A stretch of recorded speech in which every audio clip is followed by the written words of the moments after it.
جو اس وقت تک میرے پاس موجود ہیں اور نیز مثل مقدمہ میں شامل ہو چکی ہیں، اس کا دل بول اٹھے گا کہ اس شخص کی نوبت کہاں تک بدزبانی میں پہنچی تھی، اور پھر کیسی اس پیش گوئی کے مطابق کس قابل شرم بے حیائی اور دریدہ دہنی سے بند کیا گیا ہے۔ اس کے علم میں تھا کہ یہ گندہ دہنی اور بدزبانی کا سلسلہ اس طرح پر بند کیا جائے گا۔ میں یقین رکھتا ہوں کہ ہر ایک شریف جس کی فطرت میں نقص نہ ہو اور جس کے نیک گوہر میں کچھ کھوٹ نہ ہو اور جس کے نجیب الطرفین ہونے میں کچھ خلل نہ ہو،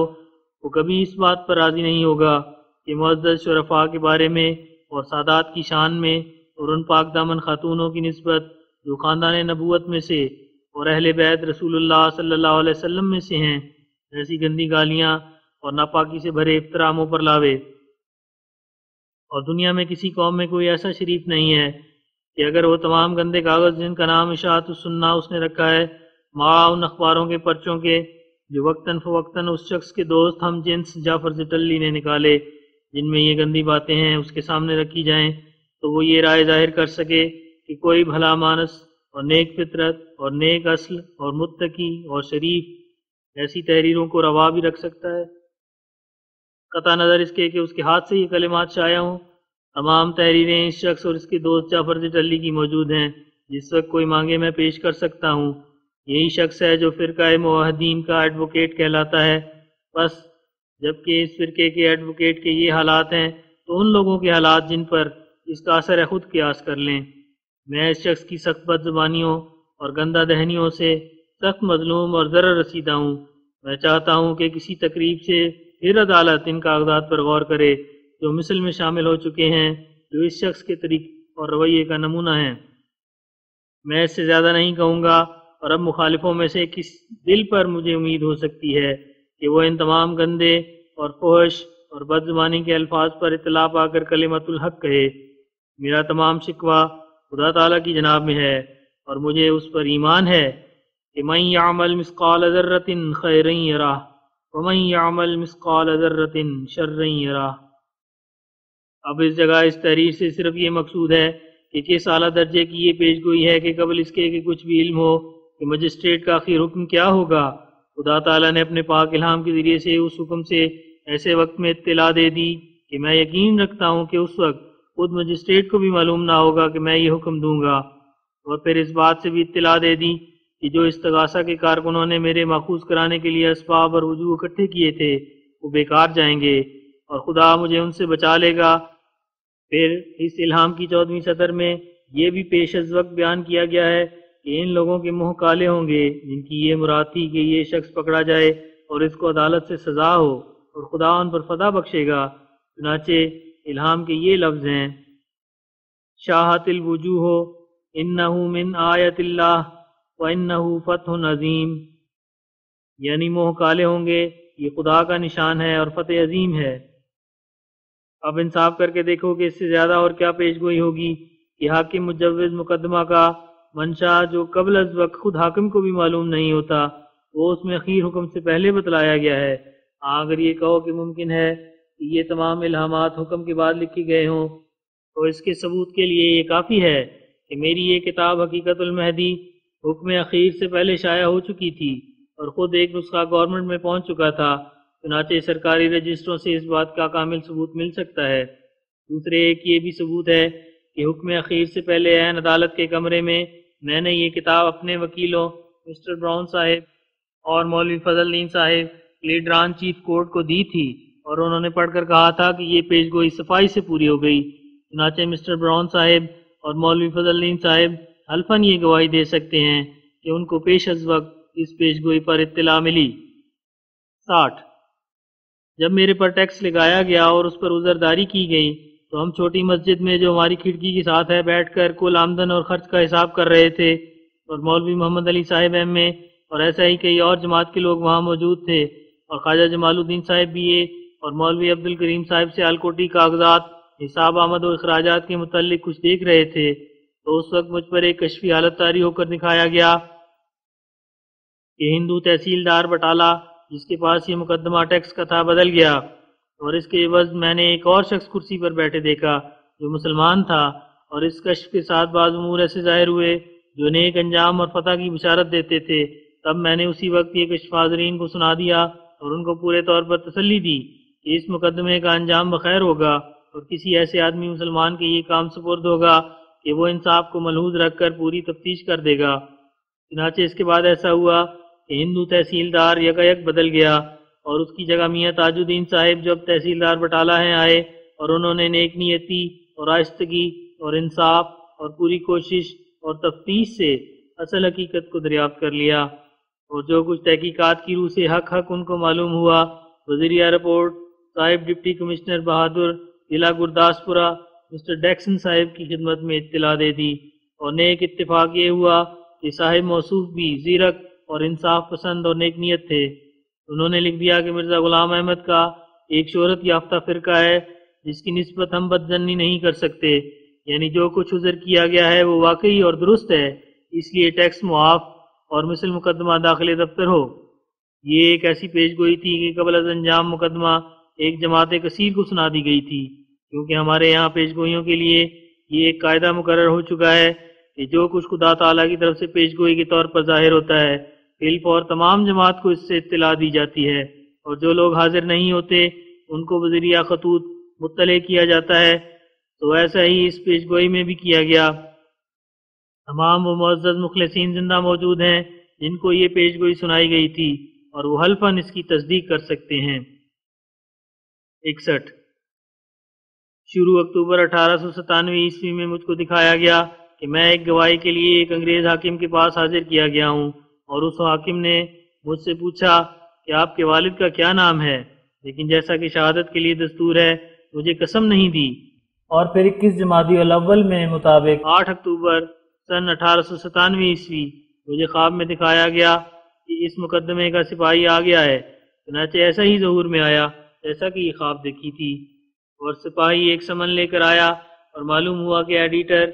اخبار ناظم الہند ساکن لاہور نے مجھے گواہ لکھوا دیا ہے، جس پر مولوی رحیم بخش پرائیویٹ سیکرٹری نواب بہاولپور نے لائبل کا مقدمہ ملتان میں کیا تھا، اور میں نے گواہی کے لیے ملتان میں ہی جانا تھا۔ بس جب میں حسب ہدایت اس سمن کے ملتان میں پہنچا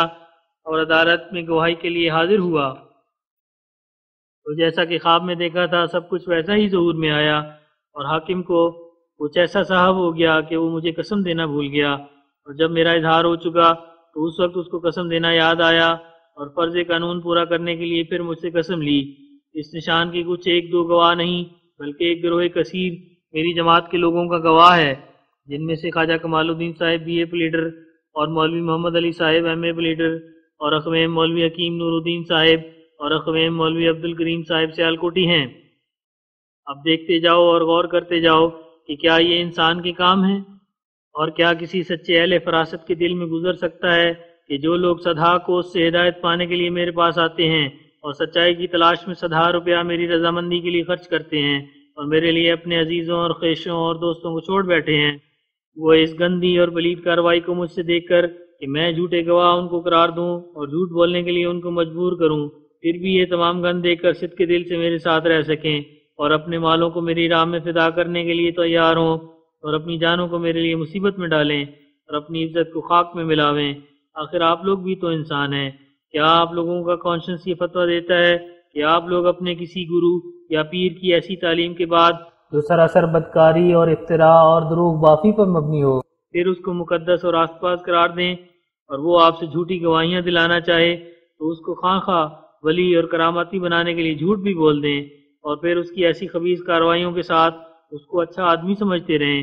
بس جب کہ تم اپنے نفسوں کو ایسا نہیں پاتے تو پھر کیوں دوسروں پر اس قدر بدگمانی کرتے ہو کہ وہ ایسے احمق اور دیوانے ہو گئے ہیں کہ وہ میرے لیے قرآن شریف اٹھا کر اور بصورت کذب اپنے فرزندوں کی ہلاکت کی دعا کر کے میرے لیے گواہی دیں، اور ایسے آدمی نہ ایک نہ دو بلکہ کئی ہزار ہوں۔ کبھی دنیا میں ہوا یا ہو سکتا ہے کہ صدہا معززین نے جو اہل علم اور اہل عقل اور اہل مرتبہ ہوں اپنے کسی ایسے گرو یا پیر کے لیے جو بات بات میں دروغ ہو اور مفتری اور کذاب ہو اس طرح پر اپنے ایمان کو برباد کیا ہو، تو بھائیو کچھ تو سوچو، کچھ تو خدا تعالیٰ کے لیے خوف کرو، خدا کی رحمت سے کیوں نہ امید ہوتے ہو۔ یقیناً سمجھو کہ اگر یہ انسان کا کاروبار ہوتا تو ایسے مفتری انسان کو ہر ایک پہلو سے کبھی مدد نہ پہنچ سکتی۔ کیا تمہیں طاقت ہے کہ جن ثبوتوں اور شائع شدہ تحریروں اور حلفی شہادتوں کے ساتھ یہ نشان ثابت ہو گئے ہیں، اس کی نظیر اسی تعداد اور کیفیت کے ساتھ پیش کر سکو؟ دیکھو، میں تمہیں پہلے سے کہتا ہوں کہ تم ہرگز نہیں پیش کر سکو گے، اگرچہ تم تدبیریں کرتے کرتے مر بھی جاؤ، کیونکہ تمہارے ساتھ خدا نہیں ہے اور تمہاری دعائیں آسمان پر نہیں جاتی۔ بس سوچو کہ اعجاز اور کیا ہوتا ہے، یہی تو ہے کہ تم کروڑوں ہو کر ایک شخص کے مقابل پر عاجز ہو۔ قرآن کو کھول کر دیکھو کہ وہ سچا اور قادر خدا ہے، وہ مومنوں کو وعدہ دیتا ہے کہ ہمیشہ ان کا غلبہ ہوگا، مگر تمہارا فرضی خدا کیسا خدا ہے کہ ہر ایک میدان میں تمہیں شرمندہ کرتا ہے۔ اس نے تمہیں خاک میں ملا دیا اور تمہاری کچھ بھی مدد نہ کی۔ دیکھو، تم اس بات کو کب چاہتے تھے کہ زمین پر ایسے بڑے نشان میرے ہاتھ سے ظاہر ہوں جن کا تم مقابلہ نہ کر سکو، اور تم اس بات کو کب چاہتے تھے کہ آسمان پر میری تصدیق کے لیے رمضان میں خسوف کسوف ہو، یعنی روزوں کے مہینے میں چاند گرہن اور سورج گرہن ہو، مگر تمہاری بدقسمتی سے یہ دونوں باتیں ظہور میں آ گئیں۔ اگر خدا تمہارے ساتھ ہوتا تو یہ متواتر ندامتیں تمہیں کیوں پہنچتی؟ میرے نشانوں کے لیے اس سے زیادہ اور کیا ثبوت ہوگا کہ کم سے کم 1000 متدین نیک چلن میری جماعت میں سے قسم اٹھا کر اور قرآن شریف ہاتھ میں لے کر یہ گواہی دے سکتے ہیں کہ انہوں نے میرے نشان اپنی آنکھوں سے دیکھے ہیں۔ اور اگر میری جماعت سے قطع نظر کر کے اور لوگوں کی گواہیاں بھی طلب کی جائیں جو میری جماعت میں سے نہیں ہیں، بلکہ بعض ہندو اور بعض عیسائی اور بعض سکھ اور بعض مخالف العقیدہ مسلمان ہیں، تو میں اس بات کا ثبوت دے سکتا ہوں، بلکہ خدا تعالیٰ کی قسم کھا کر یہ بات کہتا ہوں کہ اگر وہ تمام گواہ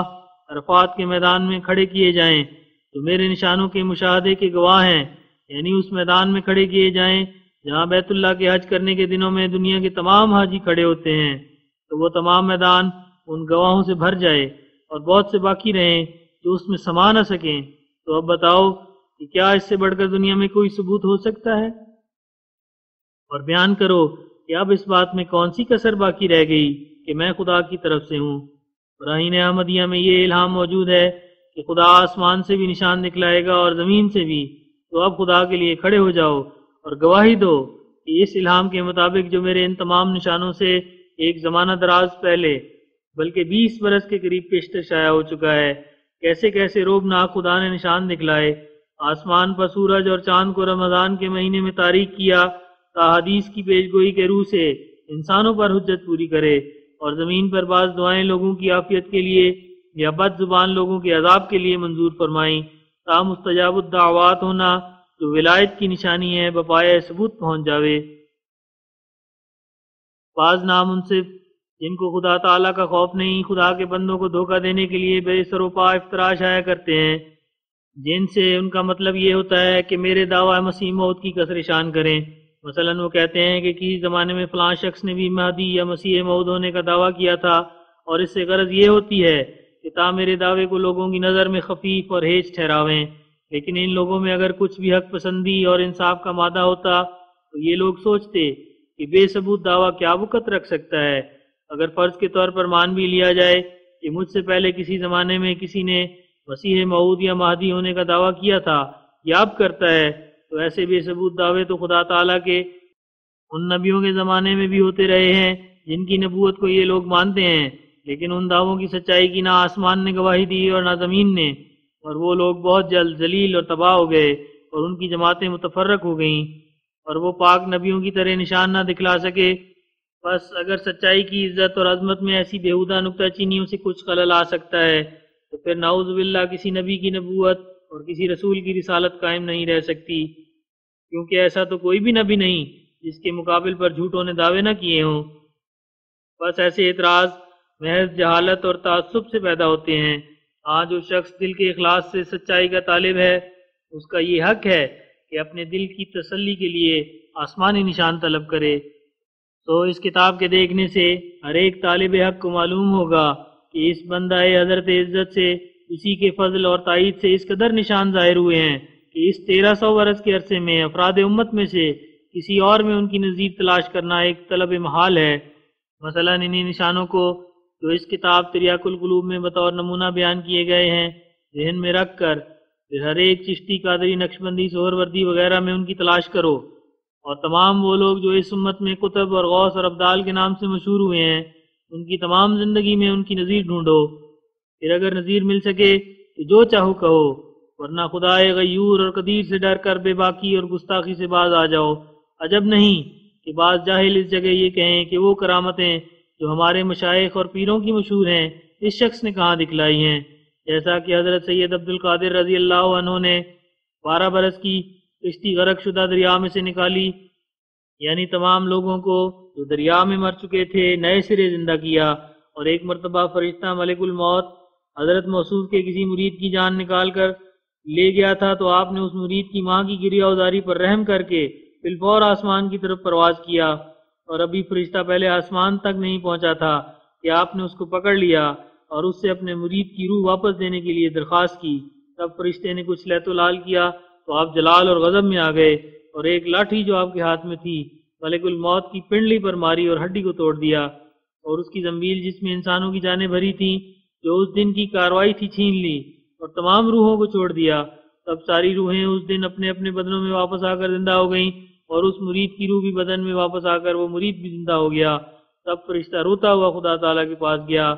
اور قصہ بیان کیا اور اپنی پنڈلی ٹوٹی ہوئی دکھلائی، تو خدا تعالیٰ نے فرمایا کہ تو نے اچھا نہیں کیا کہ عبد القادر میرے پیارے کو رنجیدہ کیا، اور یہ کام تو اس کا ایک ادنا کام ہے۔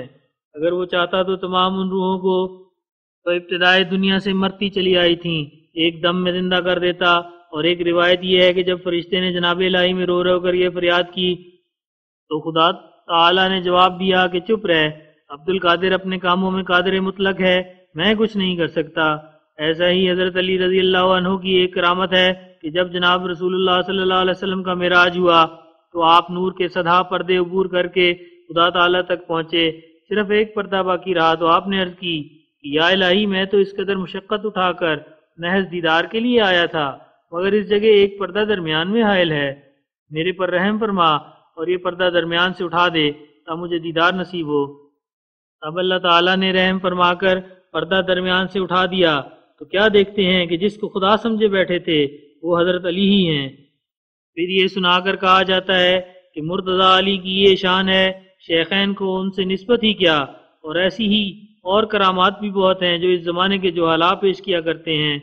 لیکن ان تمام باتوں کا جواب یہ ہے کہ یہ کرامات نہیں ہیں، اور نہ اس بات اشیاء کے قاعدے کی روح سے ان کا کچھ ثبوت ہے، بلکہ جاہل مریدوں اور معتقدوں نے اختراع کے طور پر یہ تمام باتیں بنائی ہیں، جن میں سے بعض تو صریح کفر ہیں، اور اگر بغیر کسی ثبوت کے ہر ایک رتب یابس کو یوں ہی مان لینا ہے تو پھر ہندوؤں نے کیا گناہ کیا ہے کہ ان کے دیوتاؤں کے عجائبات نہیں مانے جاتے۔ یہ کس قدر بڑی کرامت ہے کہ مہادیو کی لٹوں میں سے گنگا نکلی، اور کرشن جی نے کیا کیا کرشمے دکھلائے۔ لہذا یہ بات یاد رکھنے کے لائق ہے کہ ہمیشہ سے دنیا میں یہ طبعی خاصہ ہے کہ اکثر افراد بنی آدم کے جھوٹ اور افتراء اور مبالغے کی طرف مائل ہو جایا کرتے ہیں۔ انہی فتنوں کی وجہ سے تو شواہد عدل اور رویت کی شہادتوں کی حاجت پڑی۔ بس ظاہر ہے کہ اگر کسی سنی یا شیعہ کے ہاتھ میں حضرت صلی اللہ علیہ وسلم کے زمانے کے بعد ایسے روشن ثبوتوں اور رویت کی شہادتوں کے ساتھ جیسا کہ ہم نے اپنے نشان پیش کیے کسی اپنے بزرگ کی کرامتیں ہوتیں تو اتنی مدت تک وہ ہرگز خاموش نہ بیٹھ سکتے۔ ایک زمانہ ہوا کہ ہم نے بارہا ان لوگوں کو قسمیں دیں کہ اگر آپ لوگوں کے پاس ان نشانوں کی نظیر موجود ہے تو ضرور پیش کیجئے، مگر کوئی بھی پیش نہ کر سکا، اور ظاہر ہے کہ بغیر ثبوت کے جو کچھ بیان کیا جائے وہ قبول کے لائق نہیں، بلکہ ایسے قصے جو ناولوں کی طرح طبیعت خوش کرنے کے لیے بنائے گئے ہیں کرامت کے نام سے موسوم نہیں ہو سکتے۔ افسوس کہ یہ ایک ایسا زمانہ ہے کہ یہ لوگ دعوے اور دلیل میں فرق نہیں کر سکتے، اور اگر کسی دعوے پر دلیل پوچھی جائے تو ایک اور دعویٰ پیش کر دیتے ہیں، اور نہیں جانتے کہ دعویٰ کس کو کہتے ہیں اور دلیل کس کو۔ بھلا اگر اس سے پہلے بھی کسی نے امام مہدی ہونے کا دعویٰ کیا ہے تو آؤ ہمیں بتاؤ، ہم سننے کو تیار ہیں کہ آسمان نے ان کی سچائی پر کون سی گواہی دی؟ کیا کبھی ان کے زمانے میں بھی رمضان میں سورج گرہن اور چاند گرہن ہوا؟ اور ثبوت دو کہ انہوں نے کون کون نشان دکھلائے، اور وہ گواہ پیش کرو جنہوں نے اس زمانے میں ان نشانوں کو دیکھا اور اس بات کی تصدیق کی کہ در حقیقت ان سے آسمانی نشان ظہور میں آئے جن کو انہوں نے بچشم خود مشاہدہ کیا۔ لیکن بغیر ثبوت کے صرف دعووں کو پیش کرنا محض قابل افسوس خیال ہے۔ ہم کب اس سے انکار کرتے ہیں کہ شریر لوگ ہمیشہ صادقوں کے مقابل پر جھوٹے دعوے کرتے رہے ہیں۔ تحقیق طلب تو یہ امر ہے کہ ایسے مدعیوں نے آسمانی نشان بھی دکھلائے یا نہیں؟ میں نے ایسے نشان دکھلائے ہیں کہ جنہوں نے اس زمانے کے علماء اور فقراء کا منہ بند کر دیا ہے اور کوئی مخالف ان کا مقابلہ نہیں کر سکا، بلکہ ایک ندامت کے ساتھ چپ رہ گئے۔ اب ذرا بتلاؤ کہ کیا اس سے پہلے یہ ندامت کسی کے مقابل پر کسی زمانے میں علماء اسلام کو پیش آئی؟ بلکہ وہی لوگ مخذول اور ذلیل ہوتے رہے جنہوں نے ایسے جھوٹے دعوے کیے۔ تو اب طبعاً یہ سوال پیدا ہوتا ہے کہ اس زمانے میں علماء اسلام کو یہ خجالتیں کیوں پیش آئیں، یہاں تک کہ نہ وہ بالمقابل قرآن شریف کے معارف بیان کر سکے اور نہ عربی زبان میں کچھ فصیح بلیغ لکھ سکے اور نہ آسمانی نشانوں کے مقابل پر کوئی نشان دکھلا سکے۔ کیا خدا مومنوں کی نصرت کرتا ہے کافروں کی؟ بھلا بتلاؤ تو صحیح کہ قرآن شریف میں کس گروہ کی نصرت اور مدد کا وعدہ ہے، اور الہامی بشرا کن کو انعام دیا جاتا ہے؟ کوئی اٹھے اور ہمیں اس بات کا ثبوت دے کہ میری طرح کبھی کوئی مفتری اور کذاب مجھ سے پہلے کسی زمانے میں میدان میں کھڑا ہوا اور اس نے علماء وقت کے مقابل پر وہ نشان اور وہ تائیدات سماوی پیش کی جن سے مخاطبین دنگ اور لاجواب رہ گئے، اور کوئی بھی ان میں سے مقابلے میں نہ آ سکا۔ بھلا اگر سچے ہو تو ایسے کسی مہدی کا نام تو بتلاؤ جس نے میری طرح تمام علماء اور فقراء اور گدی نشینوں کو مغلوب اور عاجز کیا ہو اور اس کے مقابل پر ان سے کچھ بھی نہ بن پڑا ہو۔ میں تو اس بات پر ایمان رکھتا ہوں کہ علماء اسلام اور فقراء اسلام اگر اپنی بحث میں راستی پر ہوں اور متقی اور پرہیزگار ہوں تو کبھی کسی سے دینی بحث اور تائید الہی کے امور میں مغلوب نہیں ہو سکتے، بلکہ ہمیشہ نصرت انہی کے لیے آسمان سے نازل ہوتی ہے۔ خدا تعالیٰ کا یہ حتمی وعدہ ہے کہ مومن جو دراصل مومن اور راستی پر ہیں ہمیشہ منصور اور مظفر رہیں گے اور کسی کافر دجال سے نیچا نہیں دیکھیں گے۔ تو پھر کیا سبب ہے کہ اب مومنوں نے نعوذ باللہ ایک کافر دجال سے نیچا دیکھا، یعنی وہ شخص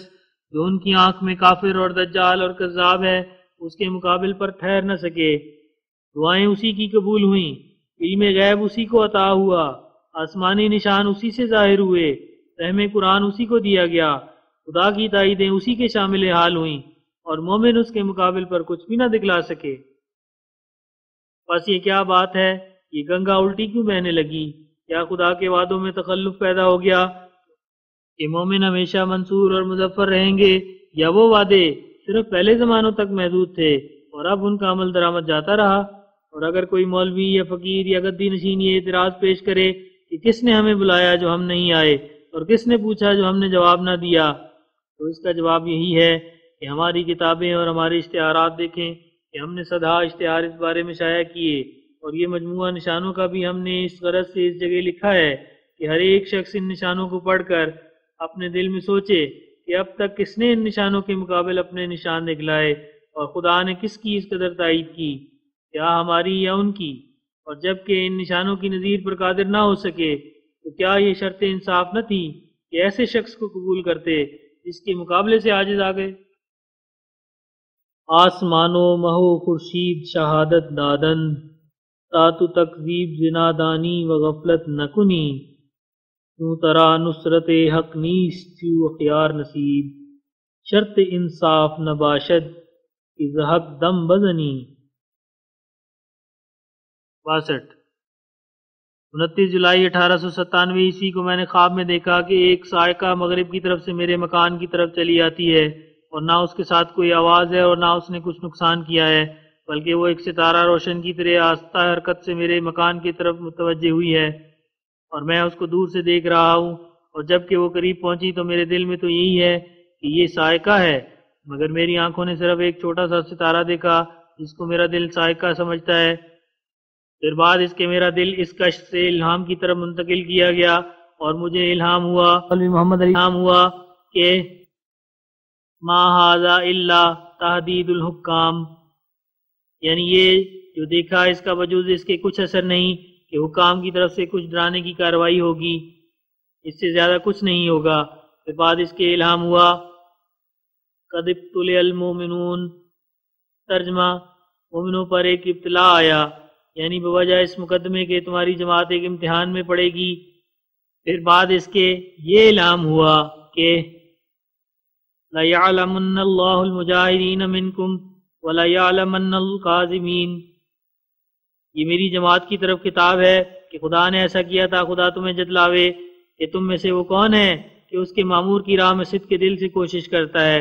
اور وہ کون ہے جو اپنے دعوی بیعت میں جھوٹا ہے؟ تو ایسا ہی ہوا، ایک گروہ تو اس مقدمے اور دوسرے مقدمے میں جو مسٹر ڈوئی صاحب کی عدالت میں فیصلہ ہوا، صدق کے دل سے اور کامل ہمدردی سے تڑپتا پھرا، اور انہوں نے اپنی مالی اور جانی کوششوں میں فرق نہیں رکھا اور دکھ اٹھا کر اپنی سچائی دکھلائی۔ اور دوسرا گروہ وہ بھی تھا کہ ایک ذرہ ہمدردی میں شریک نہ ہو سکے، تو ان کے لیے وہ کھڑکی بند ہے جو ان صادقوں کے لیے کھولی گئی۔ پھر یہ الہام ہوا کہ صادقاں باشد کے ایام بلا می گزارد با محبت با وفا، یعنی خدا کی نظر میں صادق وہ شخص ہوتا ہے کہ جو بلا کے دنوں کو محبت اور وفا کے ساتھ گزارتا ہے۔ پھر اس کے بعد میرے دل میں ایک اور موضوع کلمہ ڈالا گیا، لیکن نہ اس طرح پر کہ جو الہام جلی کی صورت ہوتی ہے، بلکہ الہام خفی کے طور پر دل اس مضمون سے بھر گیا، اور وہ یہ تھا: غرقزارا عاشقی گردد اسیر بو صدا زنجیر را کز آشنا، یعنی اگر اتفاقاً کوئی عاشق قید میں پڑ جائے تو اس زنجیر کو چومتا ہے جس کا سبب آشنا ہوا۔ پھر اس کے بعد یہ الہام ہوا: ان الذی فرض علیک القرآن لرادک الی معاد انی مع الافواج آتیک بغتۃ یأتیک نصرتی انی انا الرحمن ذو المجد والعلا۔ ترجمہ: یعنی وہ قادر خدا جس نے تیرے پر قرآن فرض کیا پھر تجھے واپس لائے گا، یعنی انجام بخیر و عافیت ہوگا۔ میں اپنی فوجوں کے سمیت جو ملائکہ ہیں ایک ناگہانی طور پر تیرے پاس آؤں گا۔ میں رحمت کرنے والا ہوں، میں ہی ہوں جو بزرگی اور بلندی سے مخصوص ہے، یعنی میرا ہی بول بالا رہے گا۔ پھر بعد اس کے یہ الہام ہوا کہ مخالفوں میں پھوٹ اور ایک شخص متنافس کی ذلت اور اہانت اور ملامت خلق، اور پھر اخیر حکم ابرا یعنی بے قصور ٹھہرانا۔ پھر بعد اس کے الہام ہوا وفیہ شیئن، یعنی بریت تو ہوگی مگر اس میں کچھ چیز ہوگی۔ یہ اس نوٹس کی طرف اشارہ تھا جو بری کرنے کے بعد لکھا گیا تھا کہ طرز مباحثہ نرم چاہیے۔ پھر ساتھ اس کے یہ بھی الہام ہوا کہ بلجت آیاتی، کہ میرے نشان روشن ہو گئے اور ان کے ثبوت زیادہ سے زیادہ ظاہر ہو جائیں گے۔ چنانچہ ایسا ہی ہوا کہ اس مقدمے میں جو ستمبر 1899 عیسوی میں عدالت مسٹر جے آر ڈریمنڈ صاحب بہادر میں فیصلہ ہوا، عبدالحمید ملزم نے دوبارہ اقرار کیا کہ میرا پہلا بیان جھوٹا تھا، اور پھر الہام ہوا لواء فتح، یعنی فتح کا جھنڈا۔ پھر بعد اس کے الہام ہوا انما امرنا اذا اردنا شیئا ان نقول له کن فیکون، یعنی ہمارے امور کے لیے ہمارا یہی قانون ہے کہ جب ہم کسی چیز کا ہونا چاہتے ہیں تو ہم کہتے ہیں کہ ہو جا، پس وہ ہو جاتی ہے۔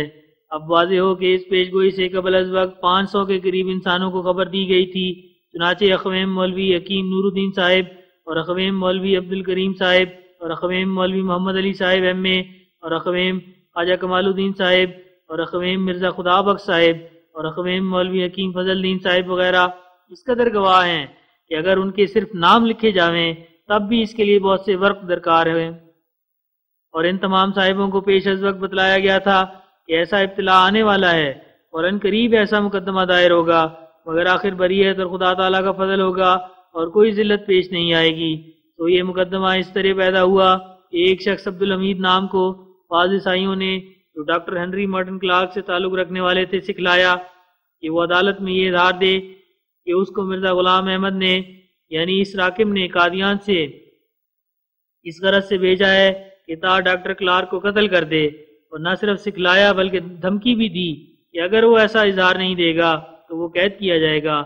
اور ایک یہ بھی دھمکی دی کہ اس کا فوٹو لے کر اس کو کہا گیا کہ اگر وہ بھاگ بھی جائے گا تو اس فوٹو کے ذریعے سے پھر پکڑا جائے گا۔ چنانچہ اس نے مجسٹریٹ ضلع امرتسر کے سامنے یہ اظہار دے دیا اور وہاں سے میری گرفتاری کے لیے وارنٹ جاری ہوا، اور میں اس جگہ ناظرین کی پوری دلچسپی کے لیے صاحب ڈسٹرکٹ مجسٹریٹ امرتسر کے حکم کی نقل ذیل میں لکھتا ہوں، اور وہ یہ ہے: عبدالحمید اور ڈاکٹر کلارک کے بیانات ظاہر کرتے ہیں کہ مرزا غلام احمد قادیانی نے عبدالحمید کو ڈاکٹر کلارک ساکن امرتسر کے قتل کرنے کی ترغیب دی۔ اس بات کے یقین کرنے کے لیے وجہ ہے کہ مرزا غلام احمد مذکور نقض امن کا مرتکب ہوگا، یا کوئی قابل گرفت فعل کرے گا جو باعث نقض امن اس ضلع میں ہوگا، اس بات کی خواہش کی گئی ہے کہ اس سے حفظ امن کے لیے ضمانت طلب کی جائے۔ واقعات اس قسم کے ہیں کہ جس سے اس کی گرفتاری کے لیے وارنٹ کا شائع کرنا زیر دفعہ 14 ضابطہ فوجداری ضروری معلوم ہوتا ہے، لہذا میں اس کی گرفتاری کے لیے وارنٹ جاری کرتا ہوں اور اس کو ہدایت کرتا ہوں کہ وہ آ کر بیان کرے کہ کیوں زیر دفعہ 107 ضابطہ فوجداری حفظ امن کے لیے 1 سال کے واسطے 20,000 روپیہ کا مچلقہ اور 20,000 روپے کی 2 الگ الگ ضمانتیں اس سے نہ لی جائیں۔ دستخط A.E. مارٹینو، ڈسٹرکٹ مجسٹریٹ امرتسر، 1 اگست 1897 عیسوی۔ اس حکم کی تاریخ سے جو 1 اگست 1897 عیسوی ہے، ظاہر ہے کہ وارنٹ 1 اگست 97 عیسوی کو جاری ہوا تھا، اور اس وارنٹ سے مطلب یہ تھا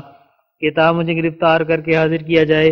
اور سزا سے پہلے گرفتاری کی ذلت پہنچائی جائے۔ مگر یہ تصرف غیبی کس قدر ایک طالب حق کے ایمان کو بڑھاتا ہے کہ باوجود کہ امرتسر سے ایسا وارنٹ جاری ہوا، مگر خدا تعالیٰ نے جیسا کہ مندرجہ بالا الہامات میں اس کا وعدہ تھا، اس وارنٹ سے بھی عجیب طور پر محفوظ رکھا۔ اس میں کچھ شک نہیں کہ اگر حکم کے مطابق یہ وارنٹ عدالت سے جاری ہو جاتا تو قبل اس کے 7 اگست 1899 کا حکم انتقال مثل کے لیے نفاذ پاتا وارنٹ کی تعمیل ہو جاتی، کیونکہ امرتسر اور قادیان میں صرف 35 کوس کا فاصلہ ہے، اور وہ حکم جو 7 اگست 1899 عیسوی کو مجسٹریٹ ضلع امرتسر نے اس مقدمے کے بارے میں دیا تھا وہ یہ ہے: میں نے وارنٹ کا جاری کرنا روک دیا ہے کیونکہ یہ مقدمہ میرے اختیار میں نہیں ہے۔ دیکھو Indian law report number 11 Calcutta 713 و 12 کلکتہ 133 اور 6 الہ آباد 26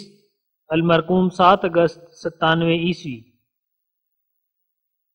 اس حکم کی تفصیل یہ ہے کہ جب صاحب بہادر مجسٹریٹ ضلع امرتسر 1 اگست 99 عیسوی کو میری گرفتاری کے لیے وارنٹ جاری کر چکے، تو ان کو 7 اگست 99 عیسوی کو یعنی حکم سے 6 دن بعد ہدایات مذکورہ بالا پر غور کرنے سے پتہ لگا کہ اس حکم میں غلطی ہوئی، اور انہوں نے سمجھا کہ میرے اختیار میں نہیں تھا کہ میں ایک ایسے ملزم کی گرفتاری کے لیے جو غیر ضلع میں سکونت رکھتا ہے وارنٹ جاری کرتا۔ تب انہوں نے اپنے حکم وارنٹ کو جو عدالت سے نکل چکا تھا اس طرح پر روکنا چاہا کہ 7 اگست 97 عیسوی کو صاحب مجسٹریٹ ضلع گرداسپورہ کے نام تار دی کہ ہم سے وارنٹ کے اجرا میں غلطی ہوئی ہے، وارنٹ کو روک دیا جائے۔ لیکن اگر وہ وارنٹ در حقیقت 1 اگست 97 عیسوی کو جاری ہو جاتا تو اتنی مدت بعد یعنی 7 اگست 1897 عیسوی کو اس کو روکنا ایک فضول امر تھا، کیونکہ ان دونوں ضلعوں میں تھوڑا ہی فاصلہ تھا۔ مدت سے اس وارنٹ کی تعمیل ہو چکتی اور گرفتاری کی ذلت اور مصیبت ہمیں پیش آ جاتی، لیکن خدا تعالیٰ کی قدرت ایسی ہوئی جس کا اب تک ہمیں بھید معلوم نہیں کہ وہ وارنٹ باوجود 6 دن گزر جانے کے عدالت مجسٹریٹ ضلع گرداسپورہ میں پہنچ نہ سکا، یہاں تک کہ تار پہنچنے پر صاحب ضلع تعجب میں پڑے کہ یہ ایک ایسا وارنٹ ہے جس کے روکنے کے لیے تار آئی۔ غرض کچھ بھی پتہ نہیں لگتا کہ وہ وارنٹ جاری ہو کر پھر کہاں گیا۔ کچھ تعجب نہیں کہ کسی اہل مت کی غفلت سے بستے میں پڑا رہا ہو، اور پھر آخر یہ قانون بھی نکل آیا کہ غیر ضلع میں کسی ملزم کے نام وارنٹ جاری نہیں ہو سکتا۔ اب جب ایک نظر سے انسان ان الہاموں کو دیکھے جن کو ابھی ہم لکھ آئے ہیں، جن میں رحمت اور نصرت کا وعدہ ہے، اور دوسری طرف اس بات کو سوچے کہ کیوں کر عدالت امرتسر کا پہلا بار ہی خالی گیا، تو بے شک اس کو اس بات پر یقین آ جائے گا کہ یہ خدا تعالیٰ کا تصرف تھا،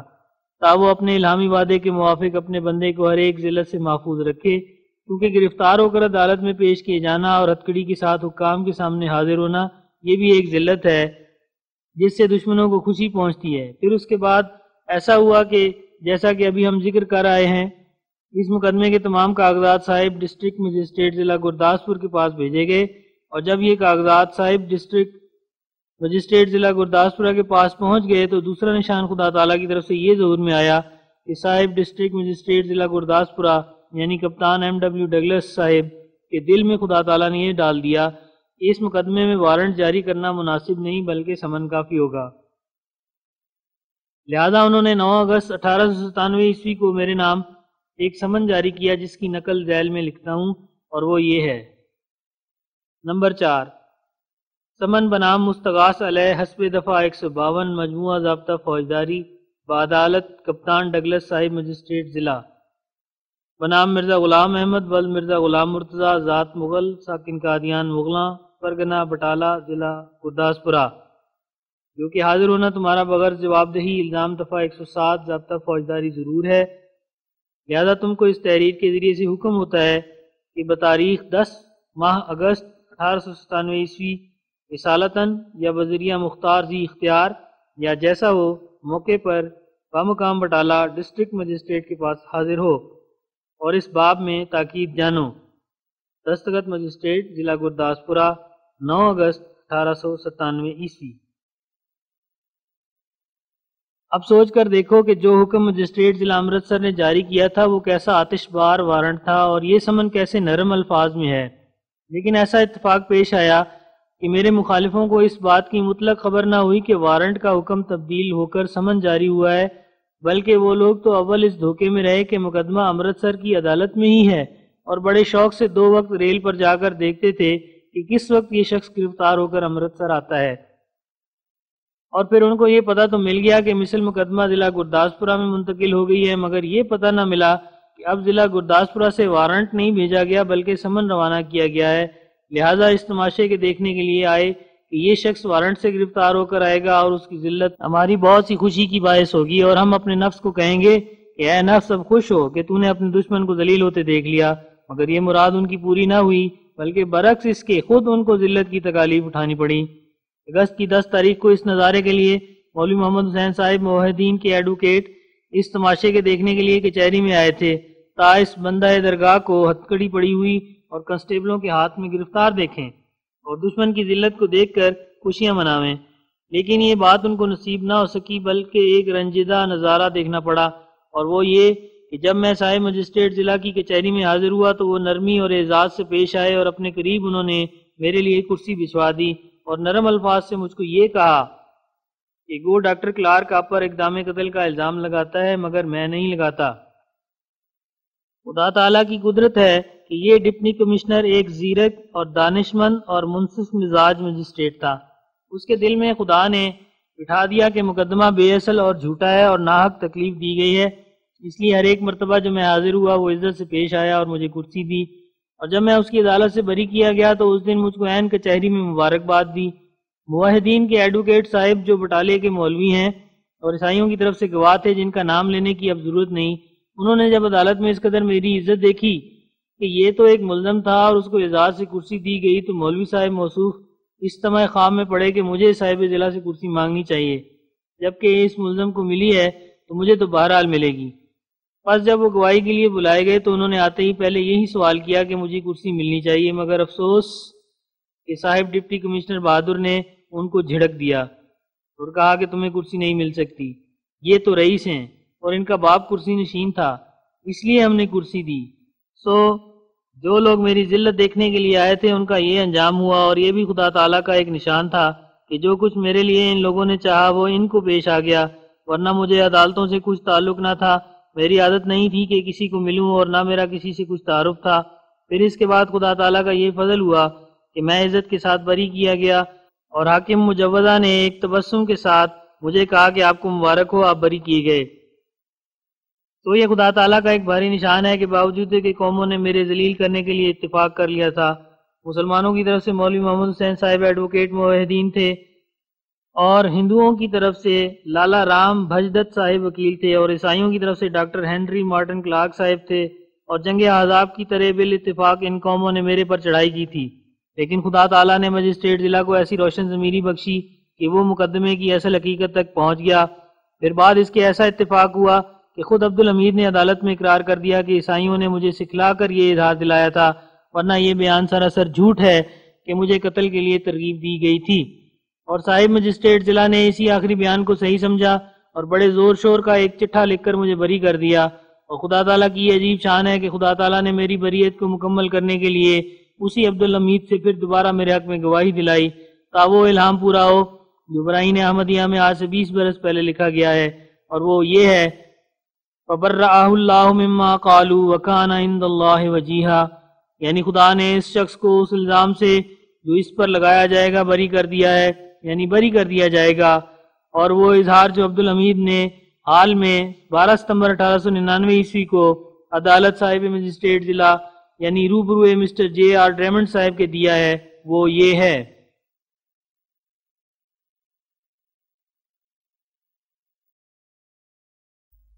بیان ملزم: میں نے بیانات جن کا چارج میں ذکر ہے ضرور لکھوائے تھے، حضور رحم فرماویں میرا پہلا بیان جھوٹ ہے، یعنی وہ بیان جس میں لکھایا تھا کہ میں مرزا غلام احمد کی طرف سے قتل کرنے کے لیے بھیجا گیا تھا۔ انہوں نے یعنی عیسائیوں نے مجھے تصویر دکھلائی اور کہا کہ جیل خانے میں جاؤ گے، میرے کوئی گواہ نہیں ہے، صرف بھگت پریم داس اور ایک کرسچن وہاں موجود تھے جبکہ مجھ کو سکھلایا گیا،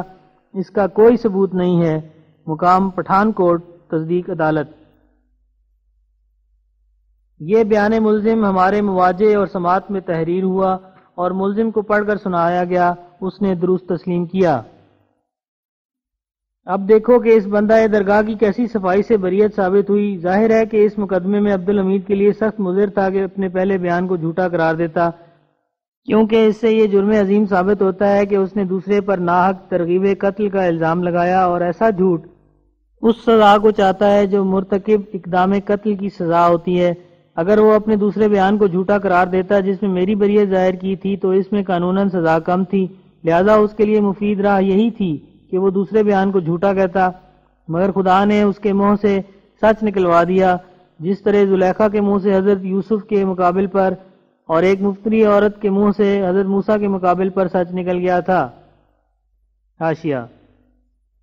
یاد رہے کہ زلیخا اور وہ عورت جو حضرت موسیٰ پر زنا کی تہمت لگانے والی تھی، ان دونوں عورتوں کے دو متناقض بیان تھے۔ مثلا زلیخا کا پہلا بیان یہ تھا کہ یوسف نے اس پر مجرمانہ حملہ کیا جو زنا کے ارادے سے تھا، اور دوسرا بیان بالکل عبدالحمید کی طرح اس نے بادشاہ کے روبرو یہ دیا کہ پہلا بیان میرا جھوٹا ہے، اور دراصل یوسف اس تہمت سے پاک ہے اور ناجائز حملہ میری طرف سے تھا، سو خدا نے دوسرے بیان پر میری طرح یوسف کی بریت ظاہر کی۔ من ہو تو یہی اعلیٰ درجے کی بریت ہے جس کو یوسف اور موسیٰ کے قصے سے مماثلت ہے، اور اسی کی طرف اس الہامی پیشگوئی کا اشارہ تھا کہ برأہ اللہ مما قالو، کیونکہ یہ قرآن شریف کی وہ آیت ہے جس میں حضرت موسیٰ کی بریت کا حال جتلانا منظور ہے۔ غرض میرے قصے کو خدا تعالیٰ نے حضرت یوسف اور حضرت موسیٰ کے قصے سے مشابہت دی اور خود تہمت لگانے والے کے منہ سے نکلوا دیا کہ یہ تہمت جھوٹ ہے۔ پس یہ کس قدر عظیم الشان نشان ہے اور کس قدر عجائب تصرفات الہی اس میں جمع ہیں۔ فالحمدللہ علی ذالک۔ 63 من جملہ نشانات کے ایک نشان یہ ہے کہ تخمیناً 25 برس کے قریب عرصہ گزر گیا ہے کہ میں گرداسپورہ میں تھا کہ مجھے یہ خواب آئی کہ میں ایک جگہ چارپائی پر بیٹھا ہوں اور اسی چارپائی پر بائیں طرف میرے مولوی عبداللہ صاحب مرحوم غزنوی بیٹھے ہیں جن کی اولاد اب امرتسر میں رہتی ہے۔ اتنے میں میرے دل میں محض خدا تعالیٰ کی طرف سے ایک تحریک پیدا ہوئی کہ مولوی صاحب موصوف کو چارپائی سے نیچے اتار دوں۔ چنانچہ میں نے اپنی جگہ کو چھوڑ کر مولوی صاحب کی جگہ کی طرف رجوع کیا، یعنی جس حصہ چارپائی پر وہ بائیں طرف بیٹھے ہوئے تھے اس حصے میں نے بیٹھنا چاہا۔ تب انہوں نے وہ جگہ چھوڑ دی اور وہاں سے کھسک کر پینتی کی طرف چند انگلی کے فاصلے پر ہو بیٹھے۔ تب پھر میرے دل میں ڈالا گیا کہ اس جگہ سے بھی میں ان کو اٹھا دوں۔ پھر میں ان کی طرف جھکا تو وہ اس جگہ کو بھی چھوڑ کر پھر چند انگلی کے مقدار پر پیچھے ہٹ گئے۔ پھر میرے دل میں ڈالا گیا کہ اس جگہ سے بھی ان کو اور زیادہ پینتی کی طرف کیا جائے۔ تب پھر وہ چند انگلی پینتی کی طرف کھسک کر ہو بیٹھے۔ القصہ میں ایسا ہی ان کی طرف کھسکتا گیا اور وہ پینتی کی طرف کھسکتے گئے، یہاں تک کہ ان کو آخر چارپائی پر سے اترنا پڑا، اور وہ زمین پر جو محض خاک تھی اور اس پر چٹائی وغیرہ کچھ بھی نہ تھی اتر کر بیٹھ گئے۔ اتنے میں 3 فرشتے آسمان سے آئے، ایک کا نام ان میں سے خیراتی تھا، وہ بھی ان کے ساتھ زمین پر بیٹھ گئے اور میں چارپائی پر بیٹھا رہا۔ تب میں نے ان فرشتوں اور مولوی عبداللہ صاحب کو کہا کہ آؤ میں ایک دعا کرتا ہوں، تم آمین کرو۔ تب میں نے یہ دعا کی کہ رب اذہب عنی الرجس وطہرنی تطہیرا۔ اس کے بعد وہ تینوں فرشتے آسمان کی طرف اٹھ گئے اور مولوی عبداللہ صاحب بھی آسمان کی طرف اٹھ گئے اور میری آنکھ کھل گئی، اور آنکھ کھلتے ہی میں نے دیکھا کہ ایک طاقت بالا مجھ کو عرضی زندگی سے بلند تر کھینچ کر لے گئی، اور وہ ایک ہی رات تھی جس میں خدا نے بتمام و کمال میری اصلاح کر دی اور مجھ میں وہ تبدیلی واقع ہوئی کہ جو انسان کے ہاتھ سے یا انسان کے ارادے سے نہیں ہو سکتی۔ اور جیسا کہ میں نے مولوی عبداللہ صاحب کے خاک پر بیٹھنے اور آسمان پر جانے کی تعبیر کی تھی اسی طرح وقوع میں آ گیا، کیونکہ وہ بعد اس کے جل تر فوت ہو گئے اور ان کا جسم خاک میں اور ان کی روح آسمان پر گئی۔ اور انہی دنوں میں شاید اس رات سے اول یا اس رات کے بعد میں نے کشفی حالت میں دیکھا کہ ایک شخص جو مجھے فرشتہ معلوم ہوتا ہے مگر خواب میں محسوس ہوا کہ اس کا نام شیر علی ہے، اس نے مجھے ایک جگہ لٹا کر میری آنکھیں نکالی ہیں اور صاف کی ہیں اور میل اور کدورت ان میں سے پھینک دی اور ہر ایک بیماری اور کوتاہ بینی کا مادہ نکال دیا ہے، اور ایک مصفہ نور جو آنکھوں میں پہلے سے موجود تھا مگر بعض مواد کے نیچے دبا ہوا تھا، اس کو ایک چمکتے ہوئے ستارے کی طرح بنا دیا ہے، اور یہ عمل کر کے پھر وہ شخص غائب ہو گیا اور میں اس کشفی حالت سے بیداری کی طرف منتقل ہو گیا۔ میں نے اس خواب کی بہت سے لوگوں کو اطلاع دی تھی، چنانچہ ان میں سے صاحبزادہ سراج الحق سرساوی اور میر ناصر نواب صاحب دلوی ہیں۔ 64 من جملہ نشانوں کے ایک یہ ہے کہ جب مولوی عبداللہ صاحب غزنوی میرے اس خواب کے مطابق فوت ہو گئے جو میں نے ان کی وفات کے بارے میں دیکھی تھی،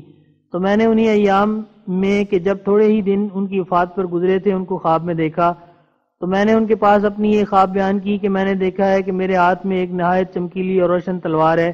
جس کا قبضہ میرے ہاتھ میں ہے اور نوک کی طرف آسمان میں ہے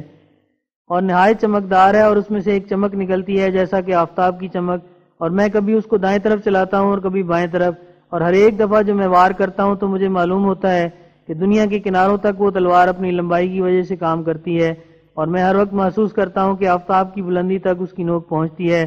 اور وہ ایک بجلی کی طرح ہے جو ایک دم میں ہزاروں کوس چلی جاتی ہے، اور گو وہ دائیں بائیں میرے ہاتھ سے پڑتی ہے، مگر میں دیکھتا ہوں کہ ہاتھ تو میرا ہے مگر قوت آسمان سے ہے، اور ہر ایک دفعہ جو میں دائیں طرف یا بائیں طرف اس کو چلاتا ہوں تو ہزارہ انسان زمین کے کناروں تک اس سے ٹکڑے ٹکڑے ہو جاتے ہیں۔ یہ خواب تھی جو میں نے عبداللہ صاحب مرحوم کے پاس بیان کی، اور مضمون یہی تھا، اور شاید اس وقت اور الفاظ میں بیان کی گئی ہو یا یہی الفاظ ہوں۔ عبداللہ صاحب مرحوم نے میری خواب کو سن کر بیان کیا کہ اس کی تعبیر یہ ہے کہ تلوار سے مراد اتمام حجت اور تکمیل تبلیغ اور دلائل قاطعہ کی تلوار ہے، اور یہ جو دیکھا کہ وہ تلوار دائیں طرف زمین کے کناروں تک مار کرتی ہے سو اس سے مراد دلائل روحانیہ ہیں جو از قسم خوارق اور آسمانی نشانوں کے ہوں گے، اور یہ جو دیکھا گیا کہ ایسا ہی وہ بائیں طرف بھی زمین کے کناروں تک مار کرتی ہے تو اس سے مراد دلائل عقلیہ وغیرہ ہیں جن سے ہر ایک فرقے پر اتمام حجت ہوگا۔ پھر بعد اس کے انہوں نے فرمایا کہ جب میں دنیا میں تھا تو میں امیدوار تھا کہ ایسا انسان دنیا میں بھیجا جائے گا، بعد اس کی آنکھ کھل گئی۔ وَهَذِهِ رُؤْيَا صَادِقَةٌ مِّن رَّبِّي وَلَعْنَةُ اللَّهِ عَلَى الَّذِينَ يَفْتَرُونَ عَلَى اللَّهِ وَيَقُولُونَ أُلْهِمْنَا وَأُنبِئْنَا وَأَرَانَا اللَّهُ وَمَا أُلْهِمُوا وَمَا أُنبِئُوا وَمَا أَرَاهُمُ اللَّهُ مِن شَيْءٍ إِلَّا لَعْنَةُ اللَّهِ عَلَى الْكَاذِبِينَ۔ اور اس خواب میں یہ پیش گوئی تھی کہ بہت سے آسمانی نشان مجھ سے ظاہر ہوں گے، چنانچہ ایسا ہی ظہور میں آیا، اور جیسا کہ اسی کتاب میں میں نے بیان کیا ہے، اس کشف کے بعد اس قدر آسمانی نشان مجھ سے ظہور میں آئے کہ جب تک خدا کسی کے ساتھ نہ ہو اور اس کا اول درجے کا فضل نہ ہو ایسے نشان ظاہر نہیں ہو سکتے، اور اس رویا کے گواہ صاحبزادہ سراج الحق اور دوسرے احباب ہیں جو ایک جماعت کثیر ہے۔ 65 اور من جملہ خدا تعالیٰ کے عظیم الشان نشانوں کے وہ نشان ہے جو ڈپٹی عبداللہ آتم کی نسبت ظہور میں آیا۔ اس نشان کی اصل بنیاد وہ الہام ہے جو براہین احمدیہ کے صفحہ 241 اور 70، 11 و 12 و 13 میں مندرج ہے، اور وہ یہ ہے: وَلَن تَرْضَىٰ عَنْكَ الْيَهُودُ وَلَا النَّصَارَىٰ وَخَرَقُوا لَهُ بَنِينَ وَبَنَاتٍ بِغَيْرِ عِلْمٍ قُلْ هُوَ اللَّهُ أَحَدٌ اللَّهُ الصَّمَدُ لَمْ يَلِدْ وَلَمْ يُولَدْ وَلَمْ يَكُن لَّهُ كُفُوًا أَحَدٌ وَيَمْكُرُونَ وَيَمْكُرُ اللَّهُ وَاللَّهُ خَيْرُ الْمَاكِرِينَ الْفِتْنَةُ هَاهُنَا فَاصْبِرْ كَمَا صَبَرَ أُولُو الْعَزْمِ قُلْ رَبِّ أَدْخِلْنِي مُدْخَلَ صِدْقٍ وَإِمَّا نُرِيَنَّكَ بَعْضَ الَّذِي نَعِدُهُمْ أَوْ نَتَوَفَّيَنَّكَ۔ دیکھو صفحہ 241 براہین احمدیہ۔ ترجمہ: جو لوگ یہودی صرف مسلمان ہیں اور جو پادری عیسائی ہیں وہ تجھ سے ہرگز راضی نہیں ہوں گے جب تک تو ویسا ہی نہ ہو جائے جیسا کہ وہ ہیں، اور پادریوں نے بغیر اس کے کہ ان کو کوئی علم دیا جاتا یوں ہی اپنے بے اصل خیالات کی پیروی سے خدا تعالیٰ کے لیے بیٹے اور بیٹیاں بنا رکھی ہیں۔ ان کو کہہ دے کہ وہ سچا خدا ایک خدا ہے جو کسی کا باپ نہیں اور نہ کسی کا بیٹا اور نہ اس کا کوئی ہم جنس ہے، اور وہ وقت آتا ہے کہ یہ لوگ یعنی عیسائی پادری تیری تکذیب کے لیے کچھ مکر کریں گے، یعنی کچھ ایسی کارروائی کریں گے جس سے ان کا یہ مقصود ہوگا کہ کسی طرح تجھ کو ذلت پہنچے اور تو حکام اور خلق اللہ کی نظر میں مورد اعتراض ٹھہرے اور یا تیری آبرو اور زندگی خطرے میں پڑے۔ تب ان کے مکروں کے مقابل پر خدا بھی ایک مکر کرے گا، یعنی یہ کہ ان کے بد اندیشی کے منصوبوں کو باطل کر دے گا، یعنی ان منصوبوں میں جو تیری عزت اور جان کو خطرے میں ڈالنے کے لیے کیے جائیں گے ان میں یہ لوگ ناکام رہیں گے، اور خدا ان کی تمام مخالفانہ تدبیروں کو تباہ اور بے اثر کر دے گا۔ یہ وہ دن ہوں گے جبکہ یہ لوگ تیرے لیے ایک بڑا فتنہ برپا کریں گے، یعنی بعض جھوٹے واقعات بنا کر تجھے بدنام کرنا چاہیں گے، اور نیز تیرے پر جھوٹے الزام لگا کر عدالتوں میں تجھے کھینچیں گے تا تجھے قید کیا جائے یا سزائے موت ملے، اور یہودی تبع مسلمان ان کے ممد و معاون ہو جائیں گے۔ پس جب تو ایسا وقت دیکھے کہ تیری ایذا اور ذلیل کرنے کے لیے ان لوگوں نے اتفاق کر لیا ہے، اور نہ صرف تیری تکذیب بلکہ تیری جان اور عزت پر بھی حملہ کرنا چاہتے ہیں، اور جھوٹے الزام لگا کر حکام تک تجھے کھینچتے ہیں، اور بعض مدعی اور بعض ان کے گواہ ہیں، اور بعض مفتری اور بعض ان کے مصدق ہیں، تو تجھے لازم ہے کہ اس وقت تو صبر کرے جیسا کہ خدا تعالیٰ کے اولو العزم نبیوں نے صبر کیا، اور تجھے لازم ہے کہ اس وقت تو یہ دعا کرے کہ یا الہی تو میرا صدق ظاہر کر، یعنی اس فتنے کے وقت یہ لوگ یہ چاہیں گے کہ تیرے صدق کو لوگوں اور حکام کی نظر میں مشتبہ کر دیں، تو تو خدا سے دعا کر کہ ان دنوں میں ان لوگوں کے مکروں سے عام لوگ نجات پاویں اور مخلوق اور حکام کی نظر میں تیرا صدق ظاہر ہو جائے۔ اور پھر فرمایا کہ ہماری طرف سے بھی یہ وعدہ ہے کہ غالباً ہم آئندہ زمانے میں تجھے دکھاویں گے کہ جو ان لوگوں کے لیے وعدہ کیا گیا تھا، یعنی دلائل روحانیہ اور عقلیہ سے صلیب کو توڑنا، اس وعدے میں سے بہت کچھ ہم نے تیری زندگی میں ہی ایفا کر دیا ہے، یعنی جو کچھ تیرے ظہور کا اصل مدعا ٹھہرایا گیا ہے، یعنی کسر صلیب، دلائل روحانیہ و عقلیہ سے، اس مدعا میں سے بہت کچھ تیری زندگی میں ہی ظاہر ہو جائے گا۔ یہ برائن احمدیہ کی پیش گوئی ہے جو سفیر ہند پریس کے چھاپے میں صفحہ 241 میں موجود ہے، اور ہر ایک ادنا فہم کا آدمی بھی اس پیش گوئی پر نظر غور کر کے سمجھ سکتا ہے کہ اس پیش گوئی میں ان تمام واقعات کی طرف اشارہ ہے کہ جو ڈپٹی آتم سے لے کر ڈاکٹر کلارک کے اقدام قتل کے مقدمے تک ظہور میں آئے، کیونکہ اول آتم نے اپنی ندامت اور خجالت چھپانے کے لیے جو اس کی خوفزدہ حالت سے اس کے عائد حال ہو گئی تھی 3 جھوٹے الزام میرے پر لگائے جن کو وہ ثابت نہ کر سکا، اور پھر اس کے بعد دوسرے عیسائیوں نے محض ظلم کی راہ سے امرتسر وغیرہ مقامات میں شور مچایا اور سراسر ناانصافی سے میری تکذیب کی اور گالیاں دیں، اور پھر اس پر بس نہ کر کے آخر ایک اقدام قتل کا مقدمہ میرے پر کیا گیا جس کو ڈاکٹر ہنری مارٹن کلارک کے دوستوں نے بنایا۔ یہ مقدمہ بھی دراصل آتم کے مقدمے کی ایک شاخ تھی اور اسی غبار اور کینے کا ایک نتیجہ تھا۔ پس اس پیش گوئی میں جو برائن احمدیہ کے صفحہ 241 میں ہے، ان تمام واقعات کی پیش از وقت خبر دی گئی ہے، اور اس فکرے میں کہ تو نبیوں کی طرح صبر کر جتلایا گیا کہ صرف تیری تکذیب اور ہنسی نہیں ہوگی، اور نہ صرف گالیاں دی جائیں گی بلکہ تیرے مارے جانے کے لیے بھی کوشش کی جائے گی جیسا کہ نبیوں کے لیے کی گئی، اور بعض ان میں سے عدالت کی طرف کھینچے گئے، اور پھر آخری الہام میں یہ اشارہ تھا کہ تو زندہ رہے گا اور ان کے مکر تجھے ہلاک نہیں کر سکیں گے جب تک تو ہمارے بعض وعدوں کو اپنی آنکھ سے دیکھ لے۔ ہاں وہ کئی قسم کے مکر اور منصوبے کریں گے، اور جس طرح حضرت مسیح علیہ السلام اور ہمارے سید و مولا نبی صلی اللہ علیہ وسلم کے مقابل پر تکذیب اور قتل اور بدنامی کے لیے انواع و اقسام کے منصوبے بنائے گئے، انہی کے مشابہ یہ منصوبے بھی ہوں گے۔ یہ تمام اس پیش گوئی کی ٹھیک ٹھیک تشریح ہے جو آج سے 20 برس پہلے برائن احمدیہ کے صفحہ 241 میں موجود ہے۔ پس اگر آج تک کوئی فتنہ اور کوئی مکر اور منصوبہ انجیل کے واعظوں کی طرف سے ظہور میں نہ آتا تو یہ پیش گوئی عوام کی نظر میں قابل اعتراض ٹھہر جاتی، مگر چونکہ یہ خدا تعالیٰ کی طرف سے تھی اور ضرور تھا کہ اپنے وقت پر اس کا ظہور ہو، اس لیے خدا تعالیٰ نے اس کے پورا کرنے کے لیے یہ تقریب پیش کی کہ مئی اور جون 1893 عیسوی میں